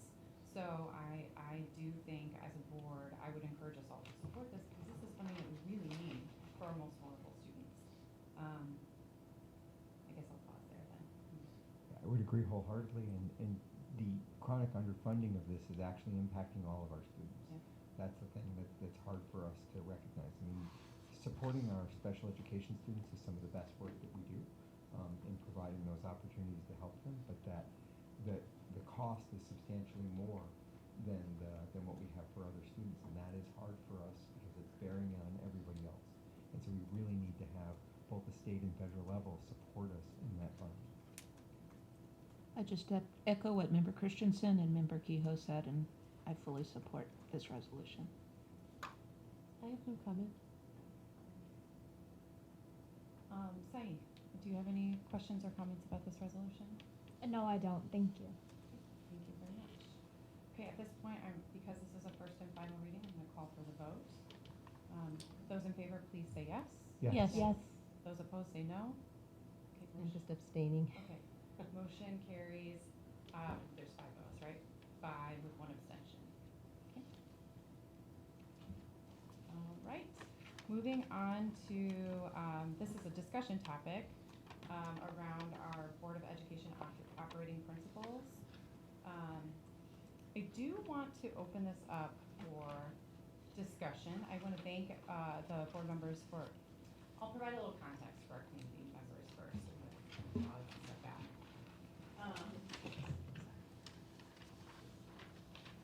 So on this item, so we had a board workshop, I believe that was, oh gosh, remind me of the date, everybody, I'm completely forgetting. It was last month? March 1st, I believe you're right, it was March 1st. We had a board workshop and we focused on a lot of board governance work. And one of the items that we wanted to focus on is the Board of Education operating principles. These were developed when we had different board members at the table, and now that we have several new members, we felt that they needed a refresh. So we went through kind of line by line. This is something that sits at our board table that we sign and kind of adhere to, promise to adhere to in the work that we do.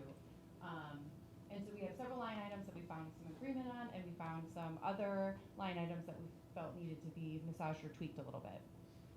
And so there was a suggested edit for one of our existing line items around being respect final board decisions and the position of individual board members without actively undermining them. And then there was another suggested edit around just a general no surprises rule. So there was a couple suggestions here, and I think maybe we can marry the two, and this is what I would like to propose to the team too. One comment was, board members and the superintendent will share relevant information in a timely manner to allow all board members and the superintendent adequate time to plan and prepare for agenda items and review materials before board meetings. And then the other part of that was really just promoting transparency and preparation. And I really think that we can kind of merge the two together into one cohesive statement. So I guess, I'm sorry. no, I will open it up for discussion and commentary. So I think we already have something on promoting transparency and preparation, or at least on preparation of the first one, that is come to all meetings prepared and be an active participant. So I think that, we're kind of already capturing that topic in there. Okay. I mean, instead of the. Well, there's an additional suggested edit of promote transparency and preparation. I mean, the premise of No Surprises was to make it so that we're not coming to board meetings with gotcha moments, with things that we've not informed either the superintendent or the board president and potentially other board members of new topics or new information that's coming up. This is that if you've got a problem with something in the packet or a discussion on those things, to try to make people aware of that stuff ahead of time, so that all the stakeholders can come prepared to respond to that in the board meeting. I agree with that, except that Robert's Rules of Order does allow for occasional motions and things that are not going to be ahead of time, and we're trying to put those forth, but during meetings, those things can come up, depending on what the discussion is about. A motion could be made, if the topic comes up and it's part of a discussion on a certain topic, there could also be a motion just from the discussion to clarify things too. So I think Robert's Rule of Order is there to kind of protect that kind of decision-making and transparency too of things like if something comes up and there's a concern, which is not necessarily an intentional surprise, but I think, in any discussion, there could be something that could come up that you're not planning on, technically. Yeah, I don't disagree with you. I think truthfully, the meaning behind this particular operating principle, in my opinion, is really around, we have a process in place on how we add board topics. Like we have our annual board calendar. We have our organizational meeting where we kind of first develop that framework, and obviously things start to add to that throughout the year. So there's a process in place. So truly, it's not trying to maybe add items to an agenda on the fly through Robert's order to allow for Dr. Merritt, her team, and other board members to really just be prepared to have those conversations. That's just one example. So really, it's trusting the process, trusting the team, and trying to work together, because these are truly board business meetings where, like, I think the bulk of the work that we're really doing is either in committee or in our workshop sessions. So that's the crux of, I think, this particular line item that I'm perceiving. I would weigh in and say Robert's Rules gives us a framework that is essentially the rules of how we can work, and certainly these operating principles are not meant to supersede those things. But Right. they're the principles that says how do we work most effectively as a board. So it's not that you couldn't do it based upon Robert rules. Robert's rules allows you to do things. It's just not a best practice. And what we're trying to all agree to as our operating principles so that we can be most effective. Well, for the first one, all students will be at the center of decision making. I've tried to present that many times, you know, that I don't believe, and maybe trying to hold everybody accountable, I guess that's what we do, is that all students aren't. I don't believe all students are at the center of the decision making. And so I kind of struggle with that one right there from the beginning. So as I looked over again, you know, when we went over this again, I was like, oh yeah, okay, it should be, you know. But how do, with all of our different views and opinions, you know, that could, I mean, you could hold me accountable, I could hold you accountable. I mean, it's kind of a personal thing, so it's and what we consider all students that are being decided on. You know, I mean, that's kind of a subjective. Do you know what I'm saying? It's. I mean, I think we all in our minds are doing that, but when we get down to the hold each other accountable for adhering to the operation principles, I think we could get some kind of different opinions on that. If I could add, I think You know? that would be what that speaks to. Mhm. So you are 7 individuals that operate as a collective board. So it would be important from everyone's perspective about what does it mean for all students to be able to elevate that perspective here and have the respect to be able to say, although I don't agree, this is my perspective of what this means. So I think that's really just a principle or a guiding to say just that, making sure that each person is bringing up every aspect. If they feel that there is any demographic of student that is not being represented, you have a place to talk about that here, and that everybody will respect individual decisions. And I feel I have, but yeah, okay. And this is just really a guiding document, you know, giving us a little gut check as to, you know, why we're here and how we all want to come together and work. So, you know, well, for example, using data to make decisions to ensure all students have the resources they need to learn, prepare, and thrive. So that is something that, as a reminder, that's kind of behind the work that we're doing. We want to listen to understand, respect those diverse perspectives, engage in behaviors that build consensus and students' intentions. All of these are our meeting norms, our meeting guidelines, each and every time we come together and work.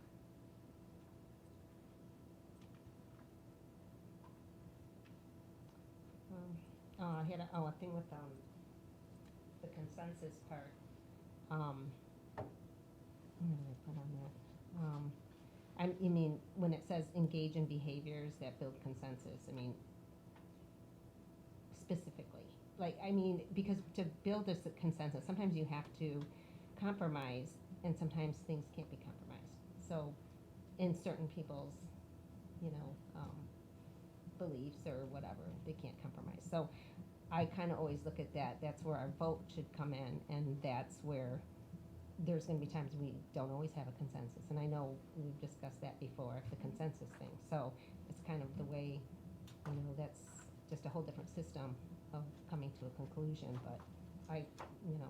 If I may, I don't think that believes that that's not, to me, that comment is not saying that we are all agreeing on the same decision or outcome. That's why we have our individual votes. So we do have an individual vote, but overall, that consensus building is either passing something or not. That consensus, we become that body of board. No, I mean, I can sort of see from your side of it. I Yeah. just, Yeah. And then my other thing, just that one on the, I liked the new one, the suggestion for the the board things. I mean, I think I would have put accurately present board decisions without undermining positions of individual members. I mean, I don't think we should ever undermine or say anything. But I mean, I also feel like, you know, we all said we were going to support the Constitution. We swore for that. And we have Robert's Rules of Order. I just think some of these can be like, continue to demonstrate a growth mindset as we seek to learn, understand, and develop as members of the governance team. So how does somebody hold you accountable to that? Like, oh, you didn't read something, or you didn't participate, and you know, I don't want to be where we're like, you have to attend. Measure. I don't think it's something to say, well, you didn't, but we did, but you didn't, and she or he did. I think it's more of, this is what we're really all striving to do. So this is something that we're, and we may not be perfect, but as a governing body, this is something that we're all trying to work towards together. When you say board governance, for example, our governance workshops, our continuing education units through MASB, you know, those are all. But see, I would disagree with some of those too. Those are all opportunities to Right. grow our knowledge and become better board members. So those are just two examples in which you can do that. Right. Okay, yeah, I just, I kind of feel like it's like, it's kind of with our bylaws and other things we have, it just seems like another way to kind of, find ways to, I don't know, maybe kind of a control situation, I'm not really sure. I just still don't, I'm a very word person, and careful what I sign on, so. Are there additional words that you would like to offer as a suggestion that might help? No, I'm just not comfortable with the whole thing, so. I mean, just odds and ends of it. I mean, I've not signed it for the last 2 years, and, you know, if there's anything anybody wants to hold me accountable, you are welcome to come talk to me. I just, think that there's enough already to follow, just that I don't. This is the opportunity No. to I think, make any suggestions and edits to something that you would feel comfortable signing and that we would collectively all feel comfortable signing. Yeah, I mean, I could send that to you, Yeah, or I something, would- if you wanna look at it, since it's a discussion, but I don't. Yeah. I'm good without it. So the goal of today's discussion is to kind of shake out any of those edits that were already suggested. And if there's, you know, additional edits beyond today's discussion, I would appreciate those within this coming week, because ultimately we do want to finalize this and memorialize all the discussion that we heard, and come to an agreement on our operating principles that we can all get behind and sign. Okay? So, any other comments around the suggested edits, anybody? No? Okay. We'll bring this back next meeting, but still as discussion. Correct. Yep. Correct. Suggestions to send them to. Yep, anyone, if you have suggestions, please send them my way within this. This is next week, yeah. Yes. It's timing up, right. Thank you. Okay. Okay, we're on to follow-up board questions.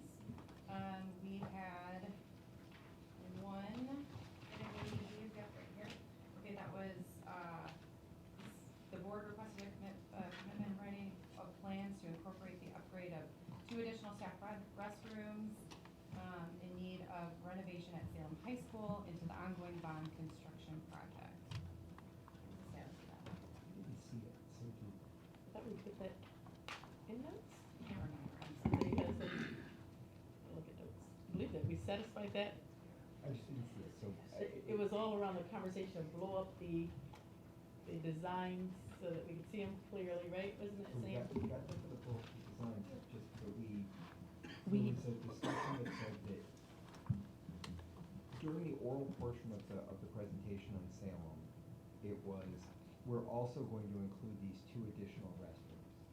But they weren't actually in the plans that we had received and we voted on as part of the process. So we were looking to have that be formally documented to us in some way, or, you know, amended to the process, you know, some way to be able to capture that those additional restrooms were gonna be included.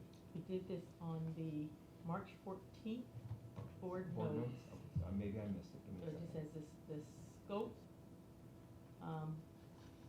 of the 10 restrooms to identified as being a priority. We did the commitment, is to exhibit the remaining restrooms. You can read that. Okay, give me just 1 second, just Yeah. take a look at it real quick.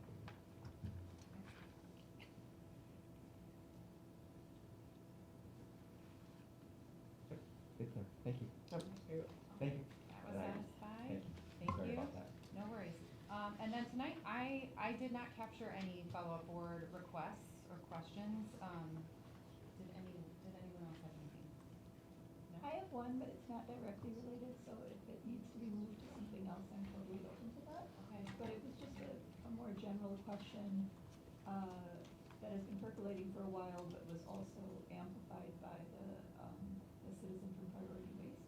Okay. That, like, district-wide, what are we doing about sustainability and how do we handle things? But it's not anything urgent and not really related to today's agenda, so.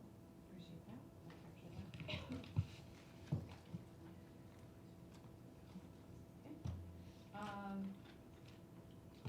All right, well, I appreciate everybody hanging on here. It is